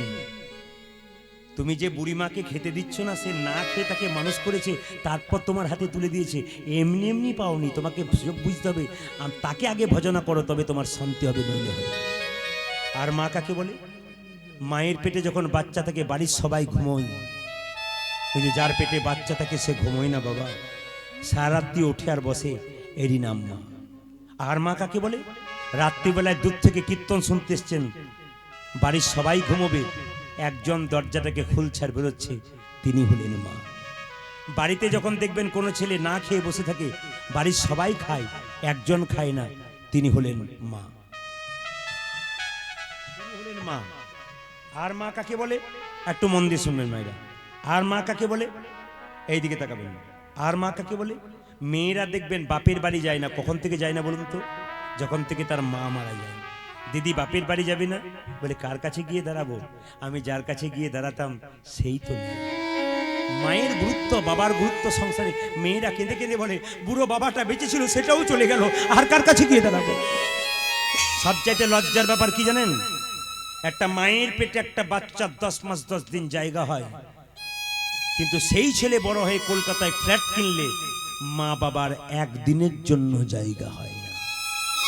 এই জায়গাগুলো ধরবেন, নইলে কীর্তন শুনে কোনো লাভ হবে না। নাচবেন, গাইবেন, ঘর চলে যাবেন, বেকার হয়ে গেল জীবনটা। আপনি নাটক শুনতে আসেননি, যাত্রা শুনতে আসেননি, ফাংশন শুনতে আসেননি, নেচে গিয়ে আনন্দ করে চলে গেলেন, এ বললে হবে না। নাচা দরকার আছে, তার আগে ভেতরটাকে পরিবর্তন করুন, তবে আপনার নিচে আনন্দ আছে। আপনার ভেতরটা, ও মায়েরা, প্রচণ্ড যখন কুয়াশা পড়ে সামনের লোককে দেখা যায়, কারো ভেতরে কুয়াশা থাকলে গোবিন্দ দেখা যায়। আপনার কুয়াশা যেন না থাকে, কুয়াশা থাকলে নষ্ট হয়ে যাবে। তবে একটা কথা বলে রাখি, দুর্গার অষ্টমী পুজোর দিনে আমাদের পাশের বাড়িতে একটা ছেলে, ভালো করে শুনুন, একটি ছেলে তার স্ত্রীকে জামা কাপড় দিয়েছে, তার ছেলে মেয়েকে জামা দিয়েছে, প্যান্ট দিয়েছে, বৃদ্ধ বাবাটাকে আর বৃদ্ধা মাটাকে দেয় নাই। ছেলে মেয়ের জন্য ভালো খাবার এনেছে, বৃদ্ধাকে দেয় নাই। কেন জানেন? ও বলতে চাইছে আমি একা ভাই, আর নাই ওরা দিক। এইটাই তো সমস্যা। কে দিচ্ছে কে দিচ্ছে না এদিকে আপনি তাকাবেন না। ধর্মের জায়গায় পাকা থাকুন। আপনি মেয়ে হয়ে প্রতিবাদ করবেন না, স্বামীকে বলবেন তুমি দাও, ধর্মের জায়গা পাকা রাখো, তবে আপনি সহধর্মিনী। আর না দিতে বললে আপনি সহপাপিনী, আপনি ধর্মিনী। এই জন্য আপনাদের কাছে নিবেদন রইল, সে যখন বাবা মাকে দেয় নাই, তখন দুর্গার অষ্টমী করে মাকে পুষ্পাঞ্জলি দিতে গেছে। মা দুর্গা যেন বলছে মাটির প্রতিমা পুজিস রে তুই, আগে ঘরের মাকে পুজি। হরি বল হরি বল। আমরা মাটির প্রতিমা পুজো করি, কিন্তু ঘরের মা বাবাকে পুজো করি না। এইটাই তো আসল জায়গা। এগুলো ঠিক করুন, নইলে পরে ঠকবেন আপনি। আপনার কীর্তনে কোনো ফল হবে না, ভালো কথা শুনে ফল হবে না, মন্দিরে ভজন করে কোনো লাভ হবে না। যদি বাবা মা না খেয়ে ছটফট ছটফট করে পরের দরজায় যায়, এতে কোনো লাভ হবে না আপনার। কীর্তন চৈতন্য জায়গায়, চেতনা জায়গায় পরিবর্তন করে মানুষের মনকে। আসুন, মুকুন্দ সরকারের ছোট্ট ছেলেকে ডাকলো, রঘু রঘু আজকে তুই পুজোটা কর। বাবা আমি যে মন্ত্র জানি না। আরে বাবা, পুজো করতে গেলে মন্ত্রের দরকার হয় না। মন্তর মন্তর মন্তর, শুদ্ধ মন থাকলে নিশ্চয় হয়। ওরে রঘুনন্দন শোন, ভক্তর ধ্রুব খাইয়েছিল, প্রহ্লাদ খাইয়েছিল, তোর হাতেও ভগবান খাবে। ছোট্ট রঘুনন্দন মায়ের কাছে প্রসাদ এনে গোপীনাথের মন্দিরে ঢুকলো। পাথরের গোপীনাথকে কেঁদে কেঁদে বলছে, ওগো গোপীনাথ, বাবা তোমাকে মন্ত্র বলে, আমি তো মন্ত্র জানি না। তুমি নাকি ধ্রুবের হাতে খেয়েছো, ভক্ত প্রহ্লাদের হাতে খেয়েছো, তুমি নাকি বাবার হাতে খেয়েছো, আমার হাতে খাও। কেঁদে কেঁদে ছোট্ট রঘুনন্দন গাইছে, ওগো গোপীনাথ ঘনশ্যাম। এই সময় সবাইকে মাথায় কাপড় দিতে বলো, পুরুষ কি নারী সবাই। আপনার পুরুষরা বলবেন আমাদের নেই, রুমাল বা তোয়ালে আছে বা উন্নি আছে, মাথায় নেন। এই সময় সবাই, সবার কাছে নিবেদন রইল, সবাই মাথায় নেন। যখন ভগবানের প্রসাদ হয় তখন মাথায় একটু নিতে হয়। হ্যাঁ, যদি না থাকে অসুবিধা নেই, আবার মাথায় হাতটা ঠুকিয়ে নেবে, এতে কাজ হবে। সবাই মিলে ওগো, কালকে দেখছিলাম ভজনের কথা বলছিলাম, তখন যারা মাস্ক পরেছে, মাথায় কিছু নেই, মাস্কটাকেই মাথায় নিয়ে নিয়েছে। মানে এর থেকে বোঝা যাচ্ছে ভক্তিটা কোন জায়গায় গেছে। সবাই মিলে ভক্তি করে করা জোরে বসুন। মুকুন্দ সরকারের ছোট্ট ছেলে গাইছে, ওগো গোপীনাথ ঘনশ্যাম। আপনারা করজোরে বসবেন, আপনারা করজোরে বসবেন, তবেই কিন্তু আপনাদের কৃপা হবে, এই প্রসাদটা নেওয়া লাভ হবে। ওগো গোপীনাথ ঘনশ্যাম। রঘুর বয়স কত বললাম? 5 বছর। আপনাদের কত বয়স হলো? 5 বছরের বাচ্চাটা মন্দিরে ঢুকেছে। গোপীনাথ বাবার হাতে তুমি নাড়ু খাও। তুমি আজকে বুঝেছি তুমি খাচ্ছ না কেন? আরে বাবা, বাবা তোমাকে সুন্দর করে সাজিয়ে দেয় তো, এই জন্য তুমি হয়তো অভিমান করে খাচ্ছ না। দরজাটা হাঁ করে খোলা আছে, তোমার লজ্জা করছে। আচ্ছা বাবা, দরজাটাকে, তোমার হাতের বাঁশিটাকে খুলে দিলাম। বাবা তোমাকে সুন্দর করে সাজাই, আমি সাজাতে পারিনি বলে অভিমান হয়েছি। তবে ওগো গোপীনাথ, বাবা তোমাকে চন্দন দেয়, আমার তো চন্দন কেনার পয়সা নাই। এই জগতে যার চন্দন কেনার পয়সা নাই, সেই যদি ভক্তি চন্দন গোবিন্দের চরণে দেয়, তবে গোবিন্দ খুশি হয়ে যায়। যদি তুলসী পত্র নাই বা রইল, মন তুলসী গোবিন্দের চরণে দেয়। যদি আপনার গঙ্গা জল নাই বা রইল, নয়ন জল গোবিন্দের চরণে দেয়। ওগো গোপীনাথ, আমি তোমাকে সাজাইয়ে দিলাম, এইবার তুমি নাড়ু খাও। বারবার পাথরের গোপীনাথ যখন নাড়ু খাচ্ছে না, রঘুনন্দন পাথরে পায়ে মাথা ঠুকে বলছে, তুমি নাড়ু খাবে না? বাবার কাছে নাড়ু খেলে আমার কাছে খাবে না? গোপীনাথ, গোপীনাথ, গোপীনাথ। রক্ত আর চোখের জলে মন্দির ভেসে যাচ্ছে। পাথরের গোপীনাথ মনে মনে ভাবে, রঘুরে, লোকে আমায় সোনার থালায় রূপোর থালায় পায়েস দেয়, কিন্তু তোর মতো এমন করে চোখের জলে আমার চরণে কেউ ধোয়াইয়ে দেয় না। তবে শোন রে, ওরে ওরে রঘুনন্দন, তুই শুধু চোখের জল নয়, তুই আমাকে রক্ত দিয়ে চরণে ধুইয়ে দিয়েছিস। পেছন থেকে পাথরের গোপীনাথ হাত বাড়িয়ে বলল, রঘুনন্দন নাড়ু। গোপীনাথ নাড়ুরাও বাবা দরজাটা খুলে বলছে, কে কে কে কে বললো? কে বললো? দেখতে পেলো বাবা যখন ঢুকেছে, অর্ধেকটা পাথরের নাড়ু গোপীনাথ খেয়েছে, অর্ধেকটা নাড়ু খেয়েছে, অর্ধেকটা পাথরের হয়ে গেছে। আপনাদের কিছুক্ষণ আগে বললাম না পাথরের নাড়ু কেন হলো? অর্ধেকটা পাথরের নাড়ু হয়ে গেছে। এই যে দেখেন, অর্ধেকটা পাথরের নাড়ু হয়ে গেছে। বাবা বলছে, হ্যাঁ রে রঘু, আমি দেখতে পাচ্ছি পাথরের নাড়ু, তুই কি দেখতে পাচ্ছিস? বাবা বলছে, আমি দেখতে পাচ্ছি পাথরের নাড়ু, তুই কি দেখছিস? রঘু বলছে, আমি আসলে নাড়ু দেখতে পাচ্ছি। রঘুনন্দন কেঁদে কেঁদে বলছে, গোপীনাথ, বাবা দেখছে আসল নাড়ু, আমি কেন দেখছি? বাবা দেখছে পাথরের নাড়ু, আমি কেন দেখছি আসল নাড়ু? গোপীনাথ আকাশবাণী করে বলল, রঘুরে, এ জগতে মানুষের যখন জন্ম হয় তখন দুটো চোখ হয়, একটা ডান চোখ, একটা বাম চোখ। গুরু কৃপার বস্তু সাধন ভজন করি, আর একটা চোখ হয়, এই চোখের নাম জ্ঞান চক্ষু। তোর বাবার যে জ্ঞান চক্ষুর উদয় হয়েছে, তোর এখনো হয় নাই। তবে একটা কথা শুনে রাখ, সবাই কিন্তু মহাপ্রভুর ভাব বুঝতে পারে না, সবাই ভগবানের ভাব বুঝতে পারে না। কারা বুঝতে পারে? এক ট্রাক বালিতে যদি এক হাত চিনি ছুঁড়ে দেওয়া যায়, আর চিনি আর বালি যদি একসঙ্গে মিশিয়ে দেওয়া যায়, তবে চিনিকে কি কেউ পারে চিনিতে এক ট্রাক বালিতে? আপনারা বলবেন কেউ পারে না, কিন্তু একজন পারে। পিপিলিকা পারে চিনিকে চিনিতে এক ট্রাক বালিতে। পিপিলিকার মতো গৌর ভক্ত যারা, তারা গৌরের ভাব বুঝতে পারে। বলছে এক কাজ কর, তোর হাতটা তোর বাবার মাথায় দে, দেখতে পাবে আমি নাড়ু খাচ্ছি। ছোট্ট পিতার পুণ্যে পুত্রের উদয় হয়, আজকে পুত্রের পুণ্যে পিতার উদয় হলো। ছোট্ট ছেলেটা বাবার মাথায় হাত দিয়েছে, আর কি দেখলো? অদ্যপি খণ্ডপুরে অর্ধনারু আছে। আপনারা কি ভেবেছেন সারাত্রি শুনবেন নাকি? ঘড়ির দিকে তাকান, আমি বলছি মিলন হলো রে, মিলন হলো রে, মিলন হলো রে, মিলন হলো রে,